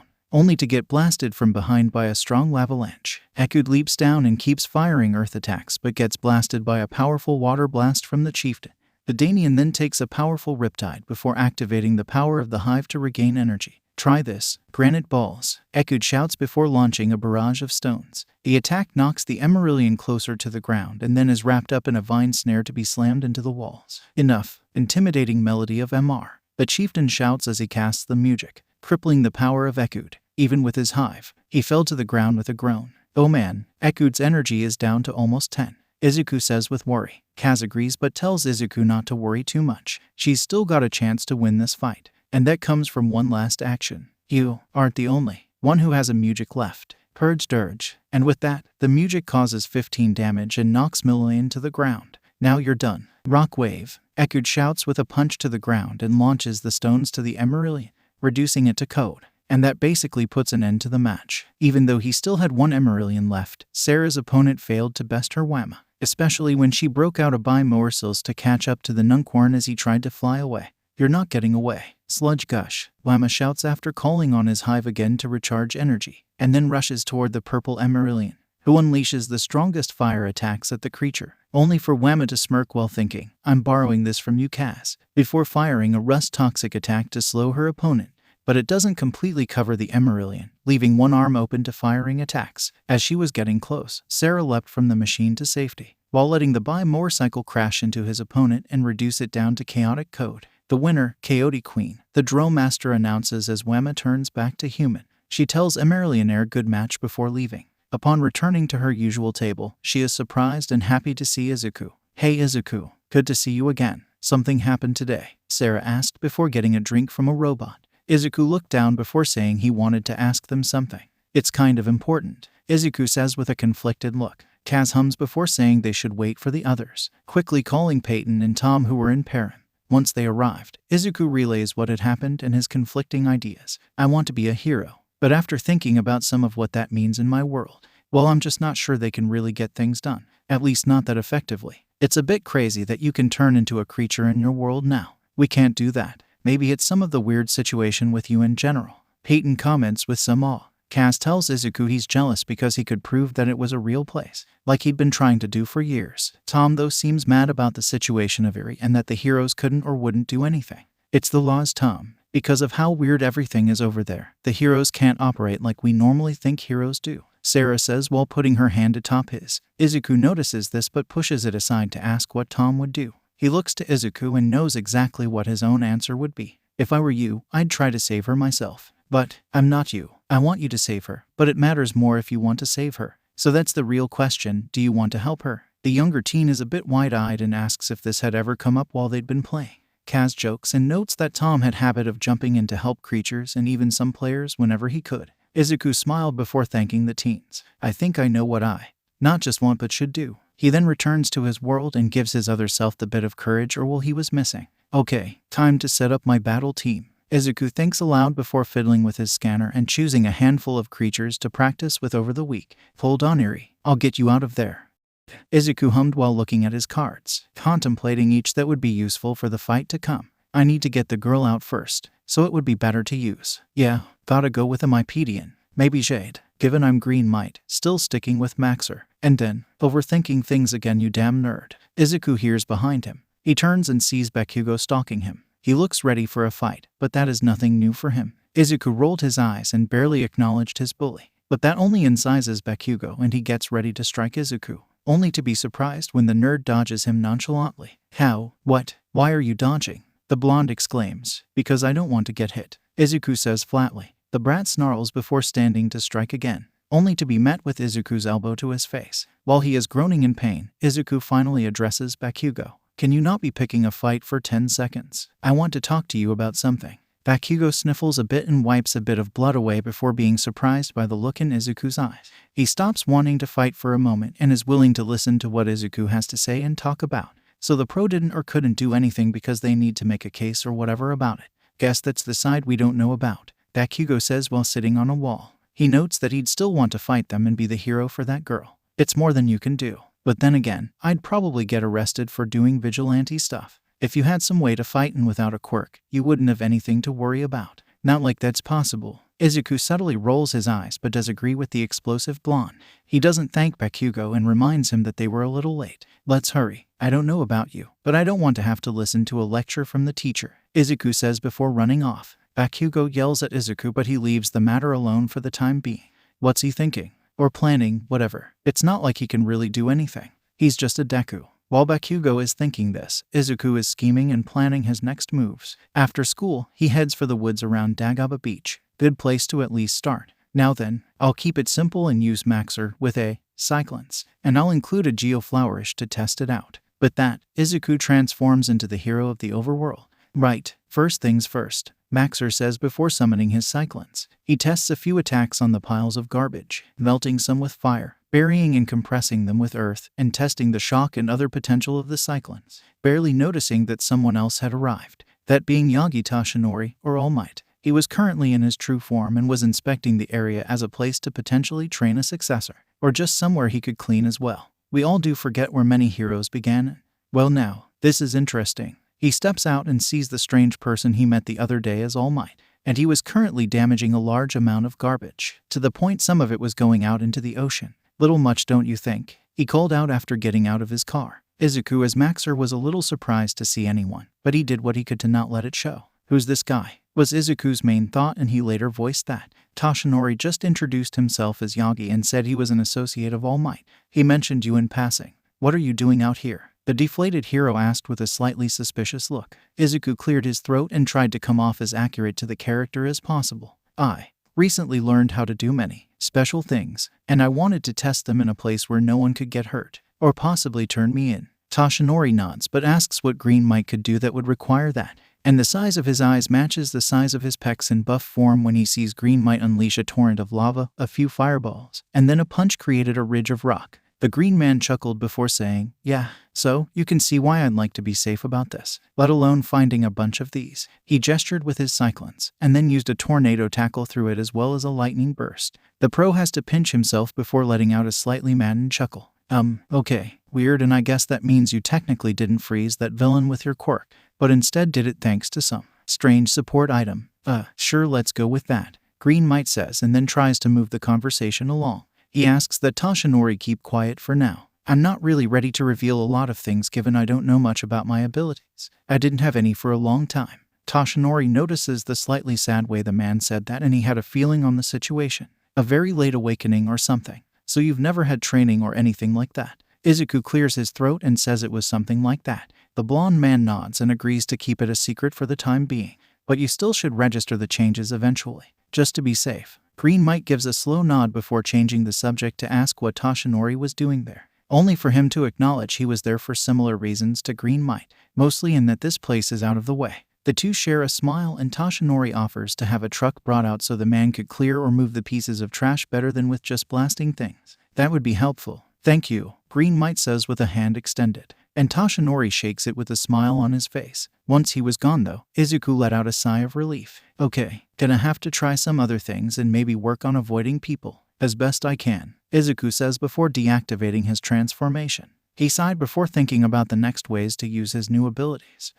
Well, it might be best to get more comfortable with Shade. I don't play as a Mypedian that often, Izuku muses before switching to said lizard and pulling up a Destructizoka card, as well a fanfare of the vanishing music. Gotta test these sooner or later. Once he had turned into said creature, he took a breath to try and turn invisible. Like Tom and Peyton said, go with the Mypedian I'm in, or transformed into, whatever. Izuku thinks before doing just that and vanishing. He then tries out a few air attacks and other skills as the sun starts to set. He then realizes that he could get into trouble with his mom if he doesn't tell her what is going on. So he sends a quick message to say he got caught up with something and would be a little late for dinner. Man, that is weird to say aloud when I look like this. Izuku thinks this while looking at his reflection in the water. He sneaks around a bit, even getting used to Jade's ability to climb along walls, letting him keep a close eye on some of the goings-on. In one alley, he hears a scream and goes invisible to see what was wrong. He spots a pair of larger thugs intimidating a young woman, though the woman in this case was rather large herself, looking like a teal fox, but yet the two around were pushing her around and down.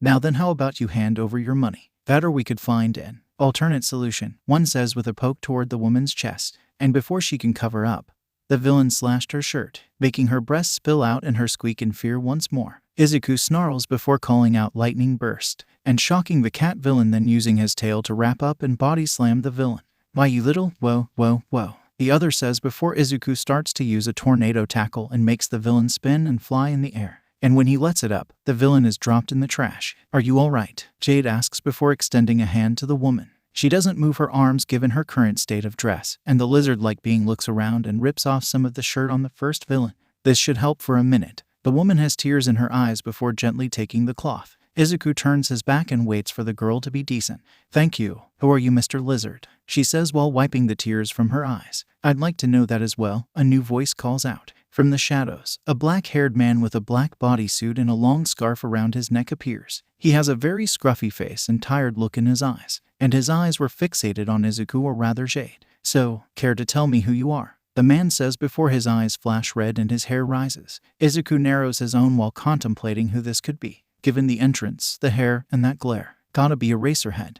But I don't think he can counter my invisibility, though I guess I could give him, them, an answer. You can call me Hindsight, and you'll see why soon enough, Jade says before checking again to see if the girl was alright. He notices that the two villains were starting to wake up and he quickly cast Wall of Flame to stop them. Eraserhead is shocked as he knows he's using his quirk to negate what he believed to be a quirk.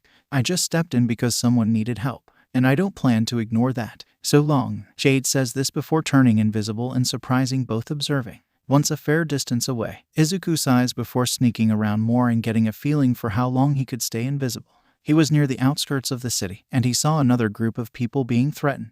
From their appearances and what he overheard some saying, the ones being attacked were quirkless. Let's get rid of these Neanderthals. Yeah, they don't belong in our world. They should have died out long ago. Izuku growls in anger and recorded some of what was said. And then he grabbed his fanfare of the vanishing and asked it to hide the victims. And it did just that to the shock of the villains. You called them Neanderthals. I'd say every one of you are the devolved ones in this place, Izuku says while staying invisible. The bigots look around and try to find the source, but they instead get shocked or blasted with wind before they can react. Where are you? One who got sent through a wall screams, after she steps out to find her enemy. Izuku climbed along the wall he sent the villain through and slipped behind her. He put his clawed fingers next to her neck and whispered, "Here." Lightning burst. The electrifying attack paralyzes and knocks out the villain as Jade appears. It should be okay now. Are you alright? The vigilante young man asks as the music starts to wear off. The family gulps before recoiling because of his appearance. Izuku chuckles while thinking, I wonder if this is some of what those who hate mutant types feel. Can't exactly blame them though,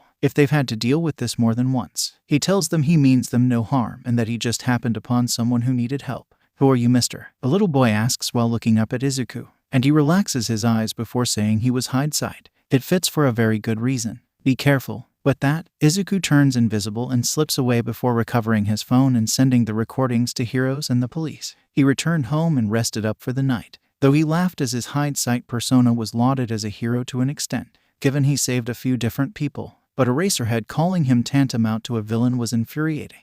Not like he did much of anything. Izuku mutters with annoyance. He sighs before using his scanner to send himself to Chaotic. He met up with Peyton to ask for something special. I need an interlude of consequence music. Do you know where to get one? That's a pretty big ask, little bro. But I do know the fella who makes that music. We need to head to Reapasak. I'm sure Sobjek has a few, and he's a good buddy. The two port to Perim and meet with the High Muge of the Mypedians, who is happy to let some be scanned. You have aided the Mypedians and many others of Perim more than most chaotic players. It would be rude to not reward such compassion. Izuku thanks the Muge before asking if he could scan him as well. And with permission given, Izuku has the power of the lizard wizard. They explore around a bit more and Izuku gets some new scans, including a new scan of interest, nature force. While the extra elements in this ability will be pretty helpful, Izuku thinks after scanning the tiger woman. With that done, Izuku participated in a few chaotic matches and went over some details with Peyton on what some music and gear could do. Hey listen, I know you're planning to go all superhero and save that girl, but it would probably be a good idea to get some info on the guys you're going against. Peyton notes that his own encyclopedic knowledge of chaotic has helped him plenty of times. And while not the same kind of power, battle, or challenge, one thing was constant. Knowledge is power, bro. And if you don't know what you're up against, then you could be powerless. I had been considering that, but I wasn't sure on the best way to go about it. Not like I can sneak around those thugs without knowing who they are and where they might live or anything, Izuku says while looking over some cards. Well then you just need to steal the info from someone who has it. Kaz said this as he was returning from a scan quest. He sat down and reminded Izuku that there was someone already making a case. That probably means they have what you need. You just have to get it from them. Or copy it at least. Izuku is a little wide-eyed at the implication, but he can't deny the potential and advantage it would give him. Before Izuku ports back though, Kaz stops him. Listen, I'm guessing you might be going for a mixed team, so I have a suggestion to slow or turn the tides. He then brought up an image of Magman, but he looked very different. This is Magman the Retaliator. Extra elemental power and energy. I'd be willing to trade it. If you've got a few new pieces of battle gear, Kaz says with a cunning smirk. Izuku thinks a moment before bringing up a few things he'd scan. Maxer's Torch, Mypedian Fulgurate, and Elementalist's Pauldrons. Not bad, but I think I'll go with the Fulgurate. I'm usually not one for Elementalists. And I don't have a Maxer, Kaz says before setting his scanner into the trade table. Izuku spends the next few hours in the dromes and around the port court. After catching a few ZS in a monorail, he ported back to his world, roughly when his home self would be waking up to get ready for school. Well, that was a productive night, I guess. Something special for the strongest or leader. Now, I'll have to think more on what they said. Izuku's day goes about as normal, and in the afternoon he practices and helps as both Maxer and Jade, before switching to a different one, that being his new interest scan. This is so weird being in a female body. I wonder if this is what it's like for trans people? Izuku questions before leaping around the woods and practicing some attacks. Impressive acrobatics, young lady. And I have to wonder if you are related to Big Red Dot with those water manipulations. Izuku hears after unleashing a riptide attack. He turns and sees someone, intimidating and opposite to his current power set, that being the number 2 hero, Endeavor. Though without his flame roiling, Izuku gulps before trying to talk to the flame hero. He first tries to pitch his voice up but remembers that he was already in a female form.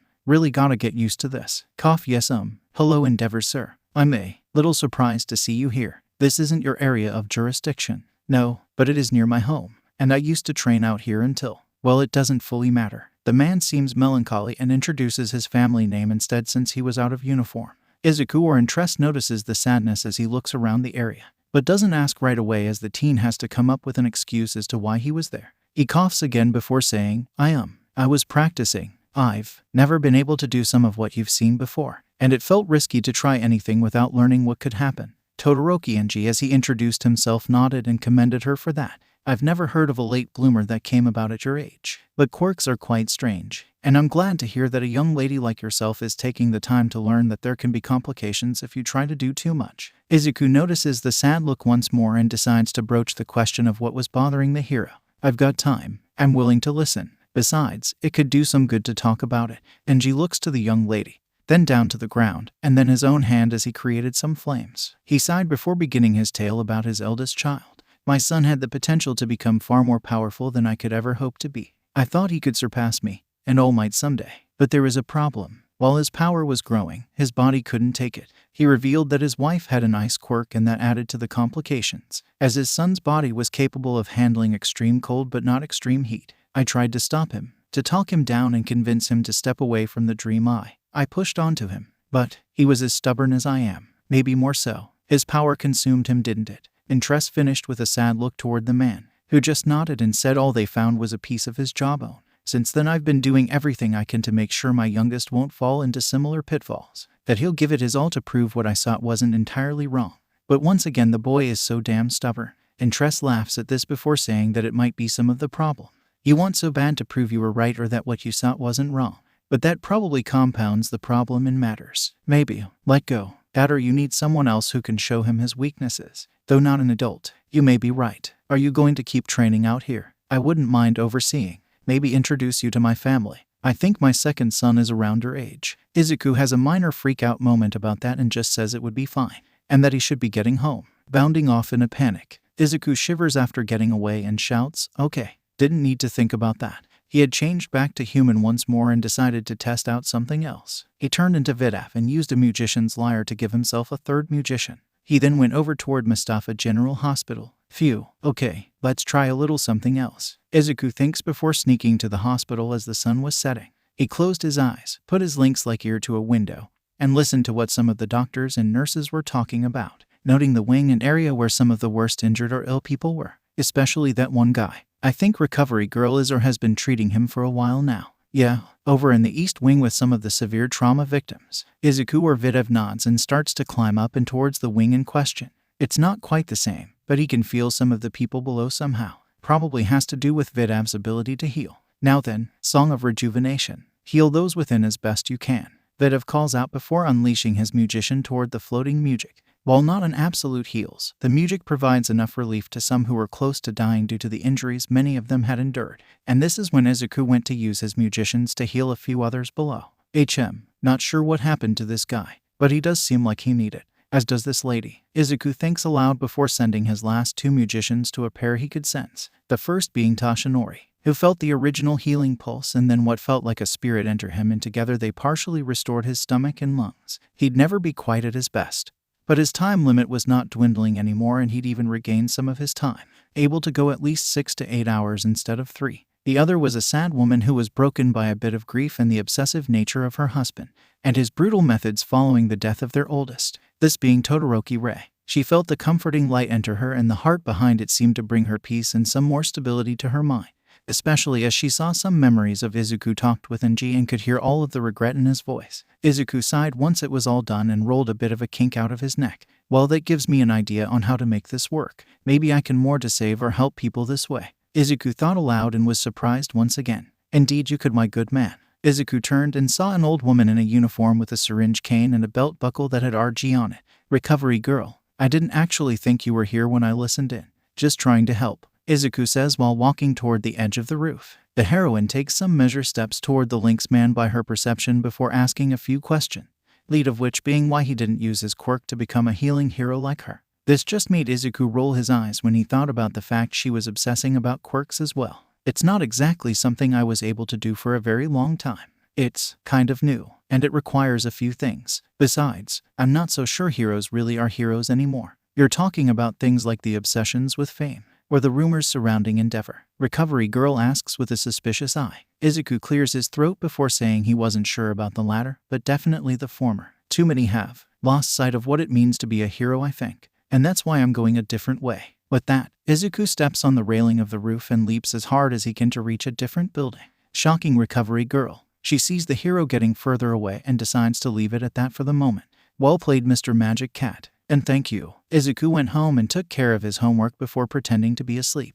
Once he was sure his mother was asleep, he opened his window to turn into Jade and climbed down the side. He remembered the rough area he met Bubble Girl before and waited to see if she was still patrolling. Apparently, she was, as he spotted her walking with Centipter toward what he assumed was the agency she worked for. Izuku kept up his invisibility and climbed up the side of the building in question, only to have a minor geek-out moment seeing all of the All Might merchandise in the apparent boss's office, and quickly identifying the man. "Sir Night-Eye. He's the one who's looking to take down that group that has Eri," Izuku thinks with some panic. He shakes out of it though and listens in to hear what the heroes were talking about. "Anything new to report, Awada-kun?" Night-Eye asked, but Bubble Girl didn't have anything, saying, "We checked around the area. I found that boy and Overhaul's daughter. We didn't find anything though." Night-Eye sighs before reminding her that she was supposed to give a joke to go along with her report, and since she couldn't come up with one, the office worker pro escorts her out to be subjected to tickle hell. Izuku is confused and a bit dumbfounded by all of this, but he sees it as a good thing,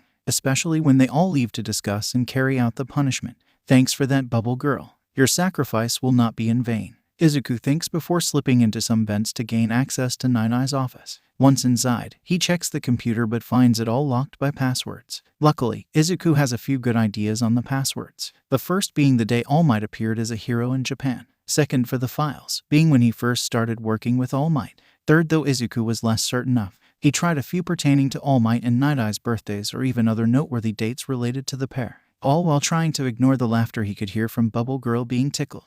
That is just kind of twisted. But he's always been associated with All Might, even if they aren't working together anymore. "I wonder," Izuku muses aloud before typing in a different date, one that marked when the two stopped working together and Night-Eye went his own way. And that was the last password. Izuku sighs before opening the Shai Hasaki files and inserting a flash drive to copy everything. But he panics when he hears the door opening. He quickly pulls up the screensaver and covers up the drive as Centipter and Night-Eye talk. "Do you think they'll make a move soon, sir?" the insect-headed man asks. Night-Eye sighs before saying he wasn't sure. With All Might around, most are less likely to cause trouble. But he could be waiting for something specific. Izuku tempers his breathing so the pros don't catch on to him and hopes they'll leave. I mean, it's crazy enough they were still in the office this late. It's after 2 in the morning. Izuku thinks while worrying about getting up for school tomorrow. The heroes talk a bit more before Night-Eye decides to let Bubble Girl go for the night. "It is ridiculously late as is, and I haven't been sleeping much to get this profile and everything together. Hopefully we can put an end to this case soon." The two leave and turn off the lights as they go to release the younger sidekick. Izuku sighs before slinking back over to check the status of the copy, happy to see that it was finally done. With that finished, he quickly closes the files and explorers and ejects his flash drive. "I still have to build a plan, but now I have the information I need to take out the villains," Izuku says before returning to the vents to escape and then head home. "Just a bit longer. Hold out a little longer, Eri. Okay, now it's time to get this job done. I've got the details of where the base is, not to mention the layout and the most dangerous members. I just need to get in, get Eri out, and then demolish these bastards with every ounce of power I've got." Thinking about it, I don't sound that heroic when I put it that way. But whatever. I pulled out my scanner and brought up the battle team screen. Up front, I put Maxer, Jade, and Magman. The first is for the obvious muscle and power. Jade will be needed for getting Eri out, while Magman is just who I need to make a big entrance. At the rear, I'll put Vidaf. That healing plus a song of rejuvenation will be very helpful. Second row, HM. Intress would be a decent warrior, but I need someone else. Wait, no. Instead of her, I'll put Avina and Nivina in the second row. I may be a bit warrior heavy, but that seems what I need for these guys. Not like I'm dealing with actual strategists or players. Most of them are just muscle. Okay, let's get chaotic, I say before pushing the Jade image. After turning into the Mipeden, I go invisible and sneak along the walls of the building. I let up on my invisibility when I'm sure no one is around or there are no cameras, as I make my way towards the little girl's likely room.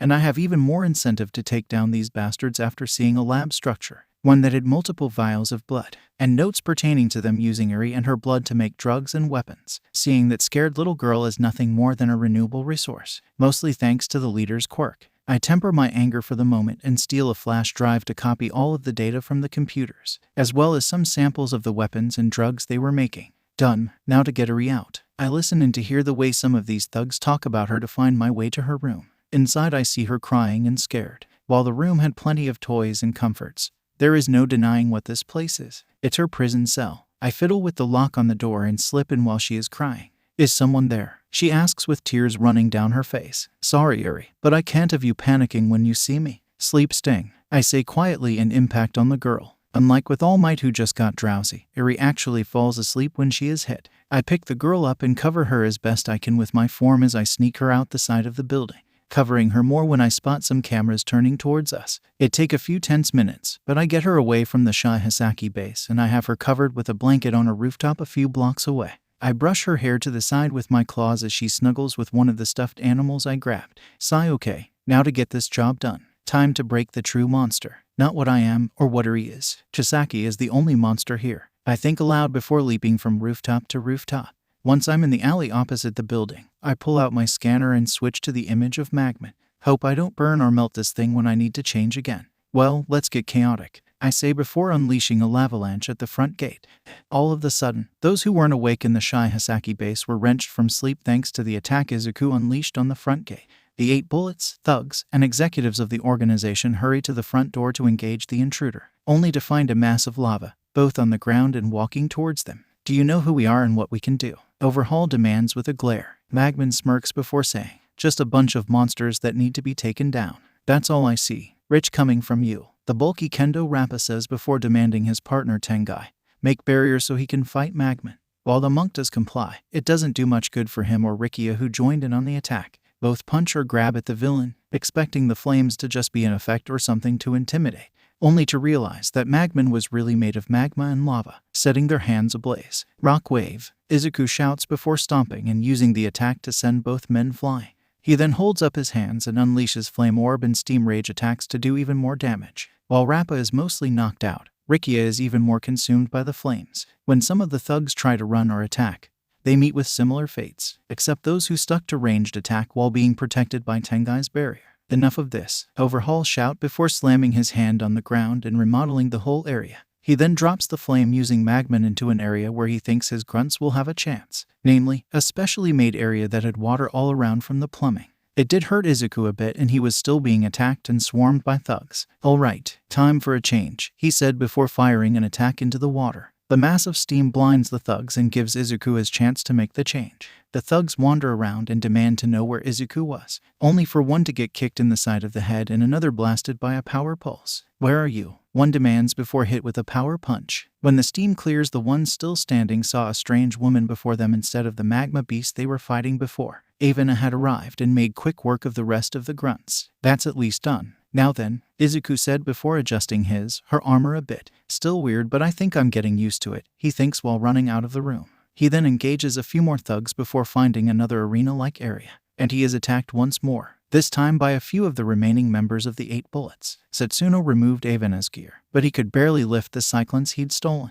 Tabe tried to take a bite out of the warrior, but she evaded, at least until she was struck from above by the crystal arms of Hojo. That should put the hurt on ya, the villain shouted. But to his and Izuku's surprised, Avena seemed less affected. It stings, yeah, but it... Oh yeah. While Nivena is on the board, Avena becomes a defender. Izuku thinks before knocking the villain back and blasting him with an attack. Once he was done, she quickly dealt with the other 2. On her way to find Chisaki, Avena suddenly felt disoriented and dizzy, and then she was hit by attacks from a hat-wearing masked person, who started asking questions about who she was, where her accomplices are, etc. She then spots the person who was likely making her dizzy, a man with an odd bone-like mask that was chugging a bottle of alcohol. Smoke surge. Izuku shouted to distract her enemies, and made a change once again. I can't fight them directly, but in this form I won't have to, Izuku says with a smirk. The two villains continue to look for their quarry until they hear a strange sound, one that seemed similar to an instrument being played. Suddenly, they are both hit by powerful bursts of energy that they couldn't see coming,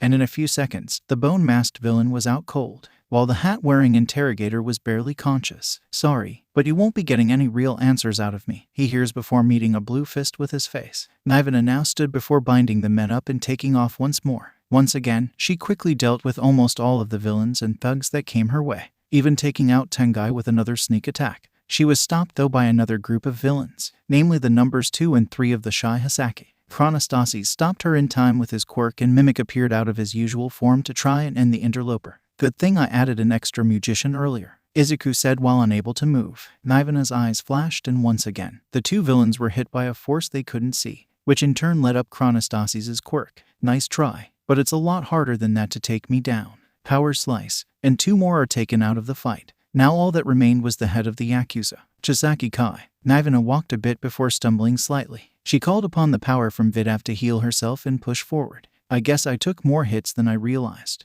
but I can't slow down now, and I don't have any more magicians. Luckily, I still have 2 last tricks if needed, Izuku thinks aloud before stumbling upon Overhaul. He was in a frantic state, ripping apart a room and screaming for Eri. Nivana chuckled before saying, she's long gone and far from your grasp. You monster. Overhaul snarls before slamming his hands on the ground to attack the Muge. Izuku dodges and fires attacks of his own to counter the villain, but neither has much luck in engaging or damaging the other. Even when Chisaki reformates the room to add more attacks, and he still can't get a solid blow, while Izuku can't land anything meaningful either. Every time I think I've got a shot, he pulls up that barrier and uses that to stop me. Chisaki is thinking much the same, but more curse words thrown in and dodging instead of barrier. While at a break in the fighting, Izuku catches his breath before making his next change. Time for Green Might to take the stage. Let's get chaotic one last time. With that, Izuku transforms into Maxer and surprises Overhaul with a rock wave and then a magma burst. And while it does some damage, Overhaul quickly puts himself back together with his quirk.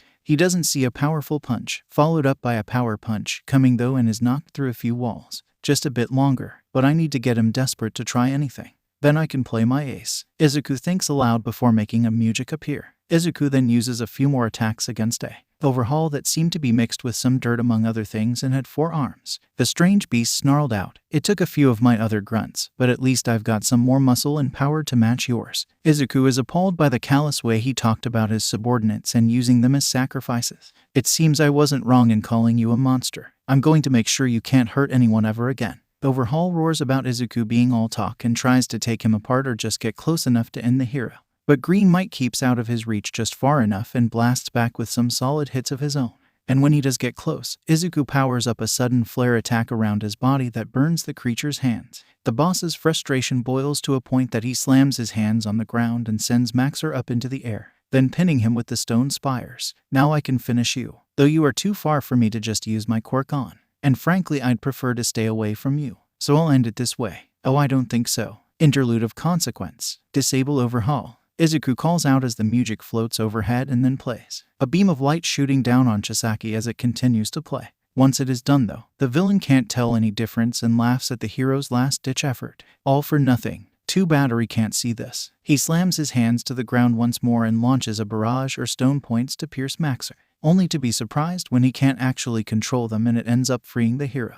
He attacks a few more times, but it still doesn't work like he hopes, culminating in him stabbing himself multiple times. No, I have to put myself back together. I need control, Overhaul says before touching himself. He thinks what he normally does to rebuild his body after an injury. However, 2 things happen instead. First, all of the goons he fused with are released. And second, he detonates his own body, ripping himself apart thanks to the power of the music. One of the thugs had been semi-conscious when this happened and was dumbfounded by what he saw. How? That's not how you kill the boss, he screamed in panic. Green Might just walks forward before saying, I didn't. He did it to himself. I used something that disrupted his power. He tried to attack me, and instead attacked himself. He tried to put himself back together and, well, you see the results. The thug freaks out again and can barely stammer out a question of who he was. You can call me Green Might, Izuku says before punching the thug across the face and knocking him out. He sighed before hearing more of the sirens going off outside. Time to make my exit and get Eri somewhere safe. Izuku says before pulling out his scanner and turning into jade,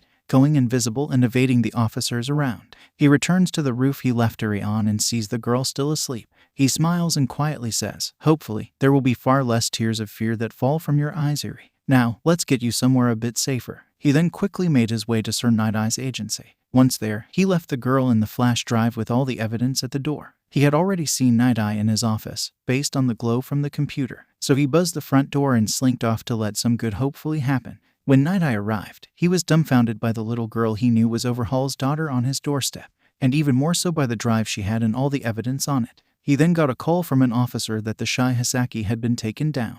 Who could have? Was it the same one who copied my files? Mirai said to himself, while he wasn't sure what to make of this turn of events.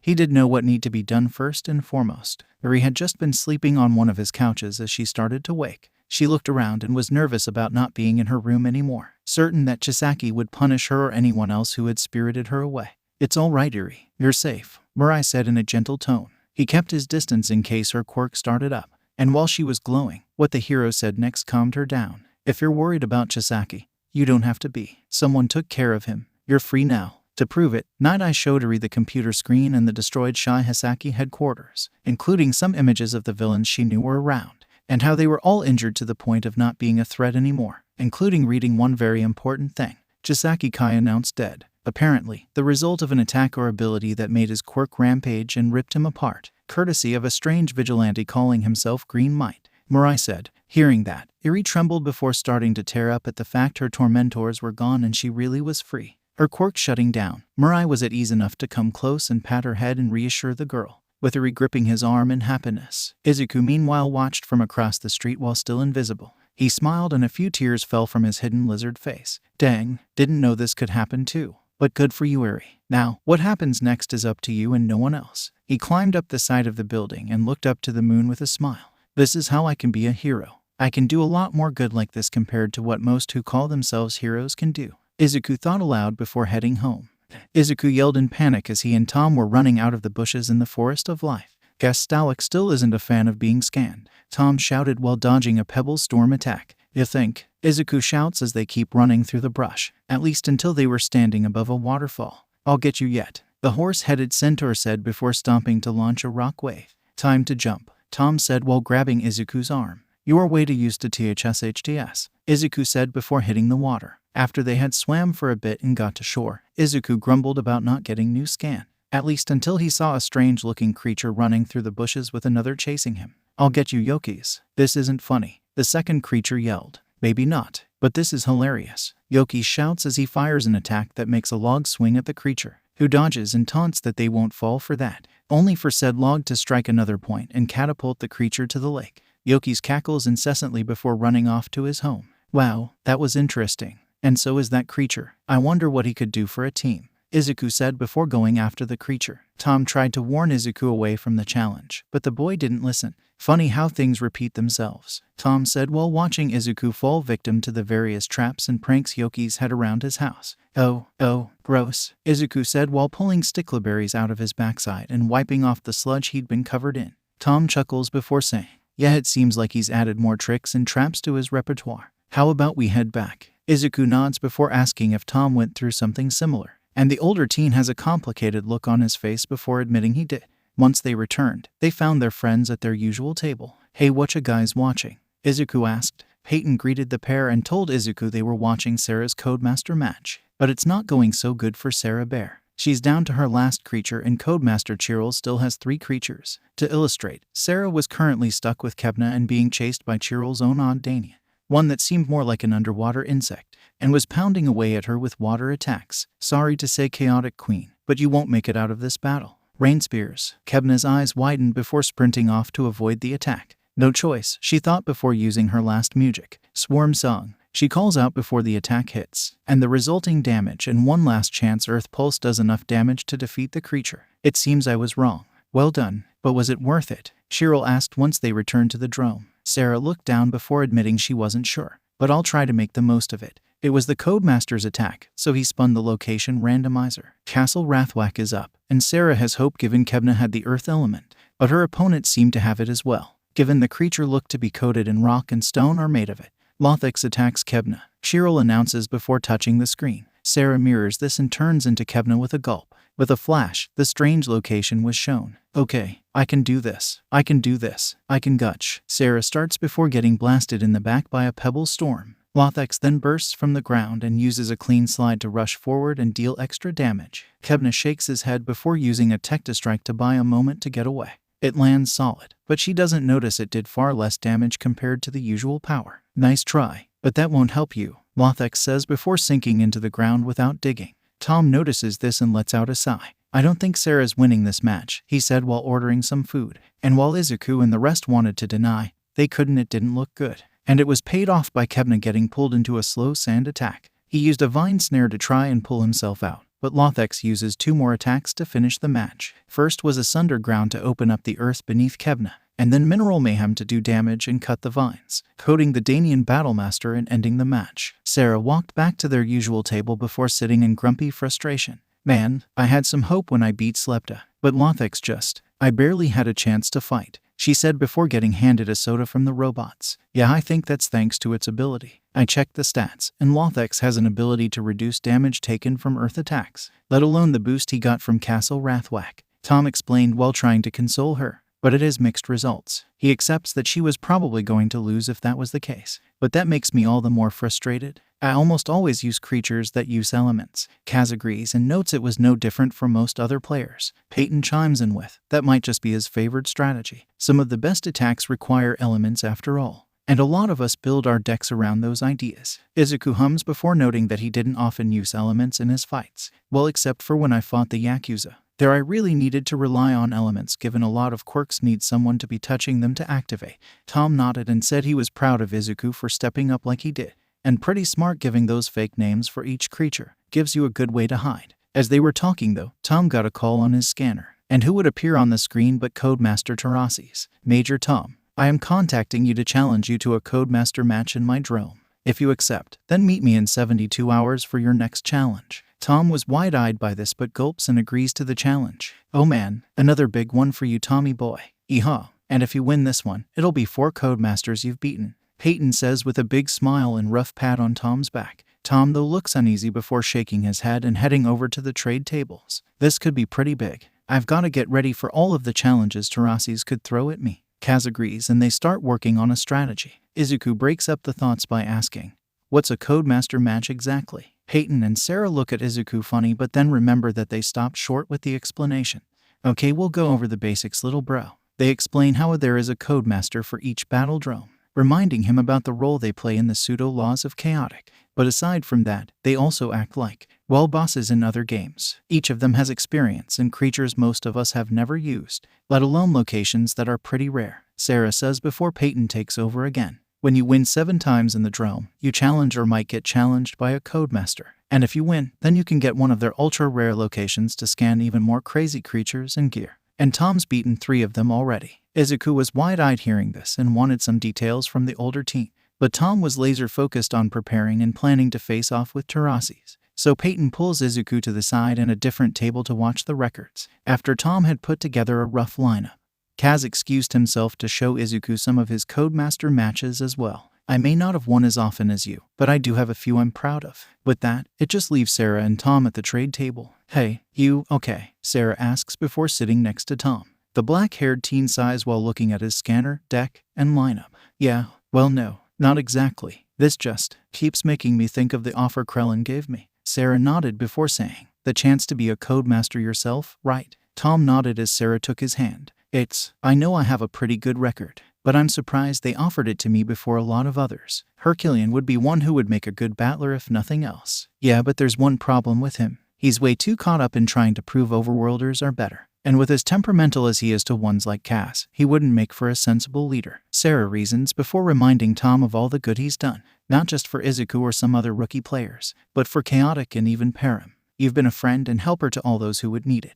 That's what I think really makes you Codemaster material, she says while tightening her grip on his hand. Tom smiles slightly before thanking her. Now I just need to show what I can do as just a regular player. Sarah and Kaz laugh at this before noting Tom wasn't an average player by any stretch of the word. Look at your team. Max are up front with Urasis and that speed-boosted Mamark. Vlar and Korg in the middle, and I know that's your boosted Smilden in the back, she said with a raised eyebrow. Izuku meanwhile was wide-eyed at the creatures Tom had. Tom chuckled before saying he had to go over a few more details to get ready to face off with the Codemaster. And Izuku, you might want to go back and think a few other things through. The ones we talked about before we got attacked by Stalak. Izuku was a little surprised, but he agreed with his somewhat mentor and friend. Upon returning to his world, or just his memories, Izuku thought a bit more about what he'd asked, namely whether he should use his scans to be a hero his world's way while attending UA, or if he should try to keep the secret and stick to being a vigilante. I know I'd said or somewhat resolved to saving people that way after I beat the Yakuza, but there is a little something to wanting to hear more cheers for me, even if it's just as my creatures. Izuku thinks aloud while looking at his cards. As the sun was going down in his world, he hums before sneaking out to help where he can, namely by using Frafto to fly above the town of Mustafa and using his spectral viewer to watch the town. And one he saw was a young girl with short hair being accosted by some older teens. You really think you deserve to be some hero? All you can do is hide, the girl leading the group said while stalking up to the invisible teen. Izuku scoffed before drawing an arrow and firing down to startle the aggressors. He then rushes down and uses a dry liquid attack to knock them back, and then using an obscuring winds attack to make the aggressors flinch. However, Izuku didn't do any damage with the attack. Instead, he used the sub-ability to make himself much faster, rapidly knocking away all of the bullies and then getting the invisible girl away, who let out a squeal as Frafto picked up in a bridal carry. This should be far enough. You okay? Izuku asked after landing and setting the girl down. The girl gulped a bit before acknowledging she was okay. I'm Hagakure Toru. What's your name, sir? Izuku smiled before saying, Falcon Sight. You can call me that. What was that all about? Toru looked down before talking about how she was looking to apply to UAS hero program. But a lot of people don't think I can be a hero since my quirk just makes me invisible. The bird-like hero in her eyes scowled a bit before saying, that's mostly because they don't see other ways you can use it or assume you have no other way to use it. Like for example, perhaps you could redirect beam attacks or blind enemies depending how you use your quirk. He starts in on a small tangent, but the invisible girl gets his attention again. Sorry, my point is, you have just as much potential to be a hero as anyone. Besides, it's not always about power, at least if you can think of a way to turn it around, he said before bidding her farewell. Toru was a bit surprised but happy on the way the strange hero had supported or acknowledged her worth as a potential hero, resolving more to make it into UA. Izuku flies over a Tahasu and swaps his creature, this time going for an underworlder, that being Ultiger, and rapidly sprinting around the area looking for trouble, eventually coming upon a troublesome hero. Sort of. Hold it right there. Izuku hears behind him and sees the turbo hero Ingenium following him. The hero was using his arms to try and keep up with the creature Izuku was turned into. But the teen wasn't going to make it easy for him, sprinting up the side of a wall to keep away. Ingenium is surprised but undeterred before using his arms to acrobatically leap up to the same level Izuku was at. I have to say, you surprised me. I've never seen someone with a quirk like yours, let alone that you seem to be able to slow down when you want. But I have to at least stop you for disturbing the peace and illegal quirk usage. Izuku smiles to himself before saying, sorry to tell you, but I don't have a quirk. This surprises the hero and leaves him open for Izuku to use Flash Warp. Ingenium tries to move but the attack has left him petrified as Izuku walks past the man. Nothing personal, but I can't let you slow me down or stop what I need to do, Ultidir says before sprinting off and searching for his target, and eventually coming upon them. In a back alley, one hero was trapped and at the mercy of a dangerous villain, the hero killer, Stain. Before the villain could use his chipped blade to finish the stopped hero, Izuku used his sickle-like right arm to cut the blade, and then his speed to knock the villain away. Are you okay? He asked while keeping a close eye on the villain. The hero acknowledged he was fine before noting he couldn't move. Likely this guy's quirk. But that still doesn't compare to what a creature can do. Stain shakes his head before drawing his knives to engage Ultiger. But he's not only too slow, but much weaker compared to his foe, and Izuku defeated the villain in about a minute, using a sleep sting and rust toxic to keep the villain from running away. Well, that's done. Let's get you out on the street with him, Izuku said before helping the hero up and picking up Stain. Once out on the street, many are surprised by Ultiger and Stain before quickly calling the police, as well as Ingenium, who finally was released from Flash Warp. But before any could ask who it was that stopped the villain, Izuku sprinted away faster than most could perceive. Izuku smiles to himself before calling it a night and thinking about Tom's match that would be like. And I wonder when I'll have my first Codemaster match. He again thought aloud before making his way home and into bed. Just FYI, the main two I mentioned in Sarah match is not real. I just made up a few to play into the fact the game and show was shut down before any more could be expanded upon, and that it was something the Codemasters only could get to. Izuku hummed upon arriving and looking up at the screens in the port court, watching a rather intense match happening. Man oh man, Major T is running into some heavy opposition, Peyton said before munching on a hamburger. Sarah nodded and said, yeah, Codemaster Terasi's Murkoch has been a real problem. Wasn't that the tentacled creature he beat you with, Peyton? Kaz asked the slightly more experienced player, who agreed and called it a beast on par with Emerilians. So what's happening now? Tom's battling Codemaster Terasi's, Izuku asked as Tom in the drone was casting a music with his Nadrin, Song of Future Sight. But Genie called out before being coded. Sarah and Peyton realized they hadn't really brought Izuku up to speed on the Codemasters outside of their names and minor referencing. Yeah, Tom's up against one of the leaders of Chaotic. We talked about them being the ones who banished Clay and Christella before, but a major part of what they do is to act as boss challenges for players. Sarah's right. They have the rarest and craziest kinds of scans in the game, and they're the best at strategizing in all kinds of ways. And our boy Tom has toppled 3 of them so far, Peyton explained after Sarah. Kaz continued by explaining the rules in which a Codemaster or player could challenge one another, noting that at least 7 wins in a specific battle drone were needed for either possibility to happen. And if you manage to beat a Codemaster, you get a special location scan from them, letting you go to there and scan all kinds of things, like that creature up on Tom's board. Izuku looked up and saw an Antedion and a strange hefty cat-like creature with 2 long fangs. That creature is called Smilden. You can only find him in Prexer Chasm. That was the first scan Tom won, Kaz said as Tom picked his next location. Or rather, he used the other capability of Future Sight to set up his next location. Antedion attacks Skavorik at the Cuvian Caves, Tom announces with a smirk, turning into the Duckman creature with a smirk, while his opponent a lizard-like monster whose art showed it sticking to walls, about the same size as Murkoch, but this one seemed more at home in a hot or volcanic area, given the fire burning from its eyes and the limbs that seemed to drip burning sap or lava. And that was what Tom was counting on. Once the battle began, steam seemed to erupt from the creature as it was forced to flail around, only to be blasted by Tom and the ship he was piloting, the Nemesis. And thus, the Codemaster's creature was quickly reduced to code. I should have known you might try something trickier. I even remember seeing that location from your foe match against Kid Care. But tell me, why did you go after Skavorik instead of one of my other creatures? Terasi's asked with a smirk behind his helmet. Tom returned it by saying, because I think I know what you've been doing during the match. Murkoch has stayed right in the center of the board and been beating me down with all the elements and pretty high discipline attacks the whole time. And you've only moved the other creatures around him. But the biggest clue I had was when I beat a different one that was next to it. Suddenly, Murkoch stopped doing water attacks. That's because it's getting powered up by the others. Correct on all counts, Major Tom. Murkoch's ability lets it use the elements and a portion of the discipline scores from all the allied creatures on the board. So what do you intend to do next? Terasi's asked with a narrowed gaze. Tom let out a breath before noting that he would take the battle in a new direction.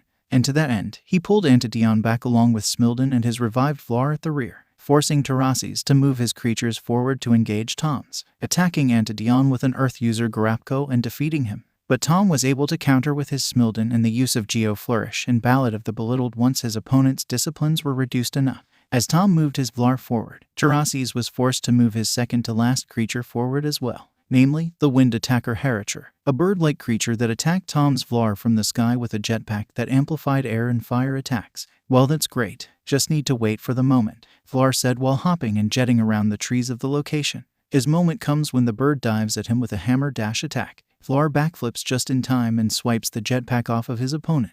Didn't know I could do that, did you? Well, here's something else you might not expect. Whirlwind Scythes, Vlar shouts as several blades cut and strike the back of Hericher, which not only causes damage but weakens the power of the creature as well. It tries to strike back with a Sirocco attack. Thanks to the stolen jetpack though, Vlar easily evades and unleashes a powered-up Ash Torrent and then an Inferno Gust attacks to code the large bird. Clever move, Major Tom. But now I wonder what your next move will be, Terasi said with intrigue as he was down to his last creature, and it was Tom's attack. He spun the location randomizer and hoped the last location was the one he was hoping for. Smiling slightly, a Prexer Chasm popped up. Smilden attacks Murkoch, Tom says while putting his hand up to the screen, becoming the cat-like ancient beast from the chasm itself. Let's get chaotic, Major Tom, Terasi says with a bit of gurgling from his creature self, as the pair were transported to their possible final battle location. Outside of the drone, Izuku was humming and wondering how Tom figured out what the Codemaster was up to. He's done this a few times with his other matches, figuring out how Chromax kept coming back, piecing together a way to code all of Hodek's revived creatures at once,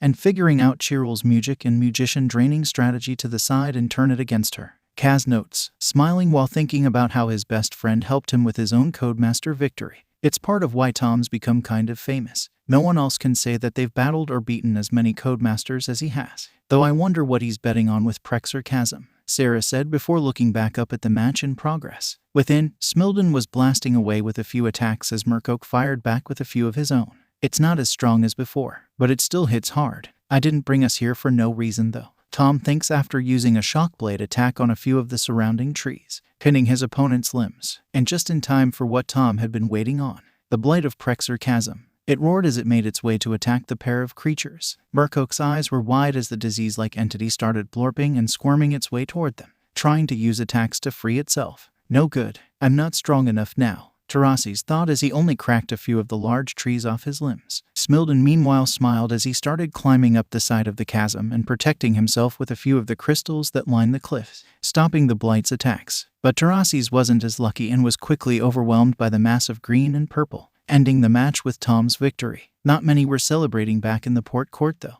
mostly because it wasn't the bombastic end most of them had been hoping for to close the match. Instead, it seemed more like, it's not like he cheated. Yeah, but still, it wasn't quite the same as when he fought Krellin or Hodik. It's a little like the Amazon match, but less impressive, a few players around the court said.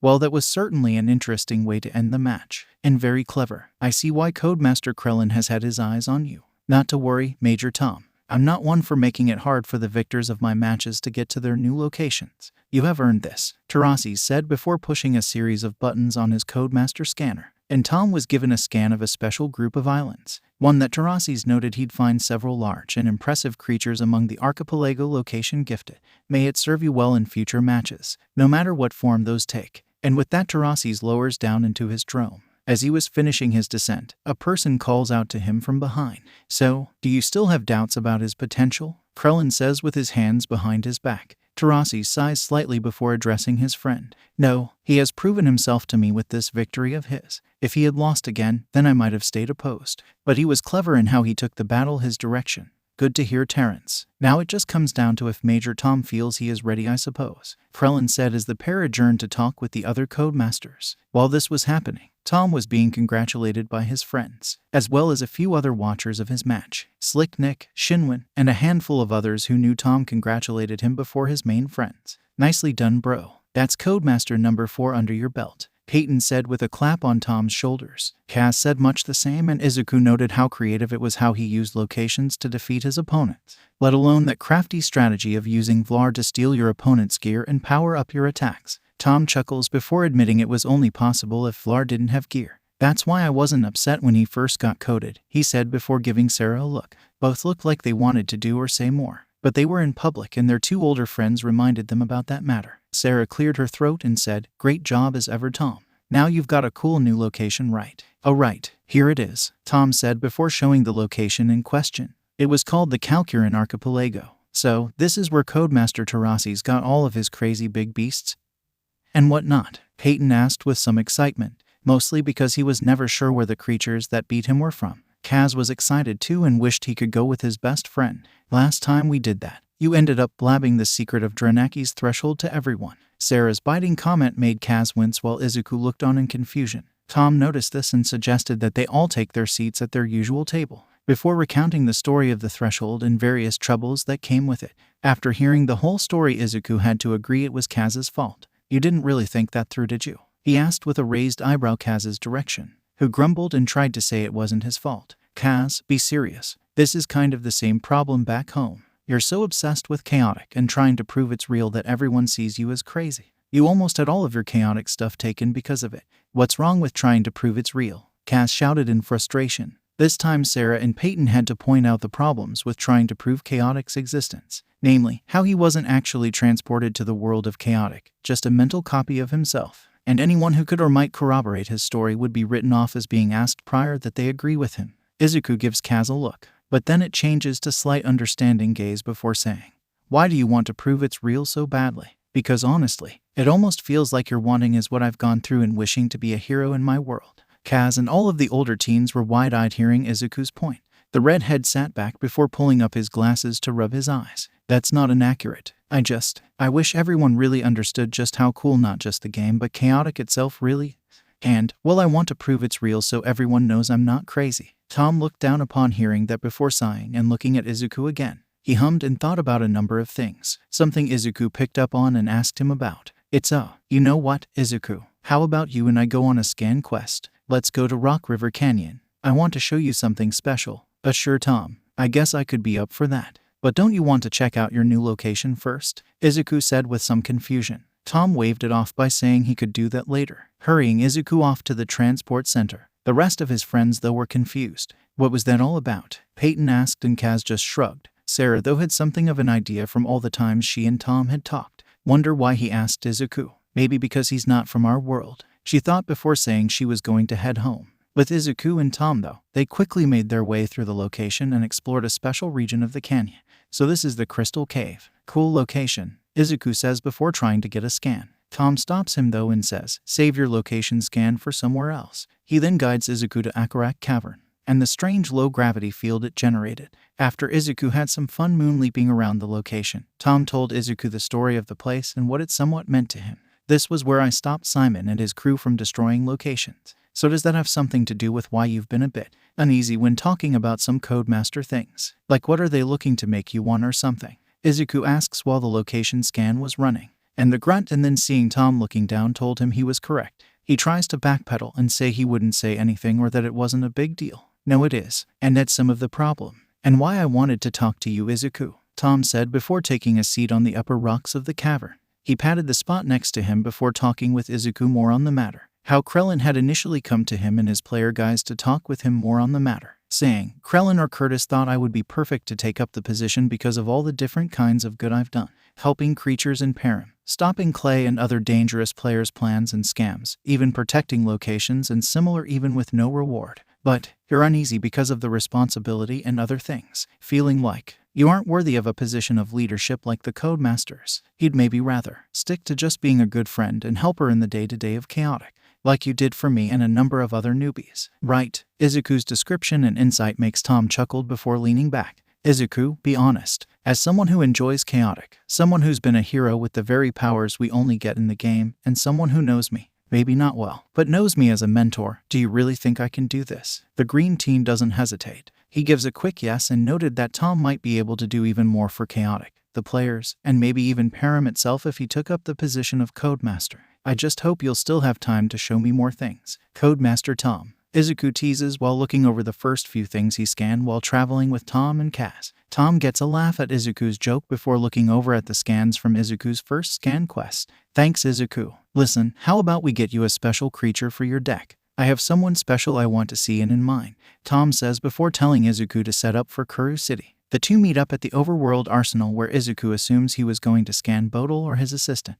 Nope, we're headed up there, Tom says before pointing to the castle at the center Kuru City. Izuku gulps as he follows his friend and mentor up the stairs to the castle. And once there, they are greeted by Intress and Zalek. Tom, good to see you. This is the boy Avena met. Yes. Is there some pressing matter afoot? Intress says with some unease. Tom chuckles and says that luckily it wasn't like that today. I was hoping to talk with Maxer about something if he's in. Also, well, let's just say Izuku here is a big fan of him too. The Beetle Man and Tiger Woman share a look before shrugging and opening the doors to the castle. Izuku is awed by everything around him as they are moving through the palace, and his jaw fully drops when they enter Maxer's study, who greets the pair cordially. It's good to see you, my young friend, and an even younger friend, I hope, the leader of the overworld says with a smile directed Izuku's way. He gulps and then shakes Maxer's hand and says he was a big fan. Using your scan really helped me to save a number of people, let alone the others in my world. This surprises the creatures and they ask what he meant, leading to Izuku giving a retelling of how he found out he could turn into creatures in his world, with both Intress and Maxer being exceptionally proud of the boy for his actions in saving Eri and others. Actually, Maxer, I was thinking he could use a new scan of you. Maybe with more of your help, he can save even more, let alone helping to inspire me, Tom explained before asking to talk with his creature idol alone. Maxer nods and says, it would be an honor to help a young hero like Izuku, and I think you'll be quite interested to find out the newest capabilities I have. Izuku smiles and gets his scanner out to capture the overworld leader's code, his eyes bugging out when he saw that Maxer had water as one of his elements alongside fire and earth. Tom whistles and noted that he wouldn't mind that scan either, But I wanted to talk to you about something special. Maxer Interest nods and escorts Izuku out to the palace music library for a rare new music to use. So what is it you wanted to talk about, Tom? Maxer asked with some intrigue. Tom cleared his throat before telling Maxer about his recent Codemaster match. Not only coming out victorious and gaining a new location to explore, but I've also been offered a chance to become a Codemaster myself, to sort of lead my fellow chaotic players. The green humanoid was surprised but congratulated Tom on his potential leadership position,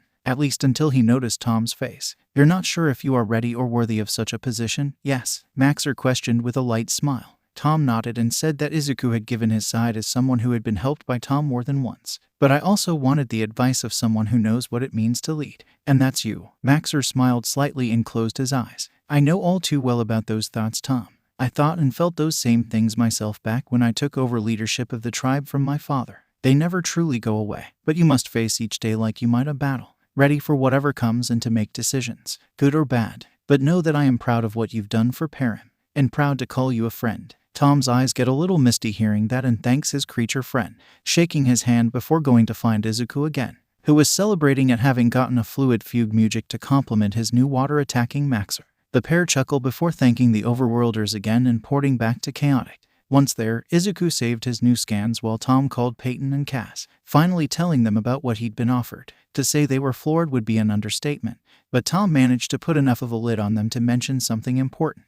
Listen, no one knows who the Codemasters really are. So, and this is really for you, Cass, keep this quiet, especially if I can put together something while I'm in the council. That's fair, and I'll try to think of it like the secret of Iparu's home. But are you 100% on Peyton too? Remember that whole Codemaster Hodik affair? Kaz said with a raised eyebrow. Peyton grunted and agreed with Kaz that he messed up there. But I've got the sense to not let this out. It'll be locked up tight. Oh wait, does Sarah know already? Tom cleared his throat and admitted she did, before awkwardly admitting they were together. Yeah, we know. Not the best kept secret, bro. Kaz and Peyton responded, causing Tom to face fault and let out a strained laugh. As Izuku ran up, they talked about a few more things involving chaotic, least of which was a little plan Tom had for the future. Once that was done, and the others had ported back home, Tom made his way to the beta-drome. He let out a tense breath before going into one of the battle sections. He skimmed through his scanner to find a special card that Codemaster Krellin had sent him. Once at the docking station, Tom placed his scanner and clicked on the card in question. Electricity seemed to flow all around and light shone beneath him as he was lowered into the drome and hidden meeting place of the Codemasters. So you have come, Major Tom, Codemaster Krellin said as he and the other Codemasters were lit up before the team. Tom gulped as he looked upon the 7 leaders of Chaotic. Hodik and Amzin, even with their masks on, looked annoyed by his presence. And Thor, Tarasis, and Krellin seemed to approve. Cheryl and Oren seemed more neutral but a bit inclined toward approval. I take it you've made your decision, Tom Majors. And Thor says behind his orange mask. Tom nods and says, I have. If the offer is still open, I will become the next Codemaster of Chaotic. The Codemasters share looks and speak among themselves for a moment, but the decision is made. With 5-2 voting to induct Tom as a new Codemaster, Krellin comes down and addresses the teen he'd taken an interest in. I knew you had something special when I met you in Perim that day. Congratulations again, Tom. Or rather, Codemaster Krellin, the man says before handing Tom a card like the one he used to show who he was in the beta-drome long ago. Tom gingerly reaching out and taking it, and the uniform of the Codemaster in question flowed over him. Okay, sadly the chapter is over. And if you enjoyed the video, just leave a like and subscribe with post notification, so when the next chapter is ready, you will be notified. Okay, see you in the next video. Bye.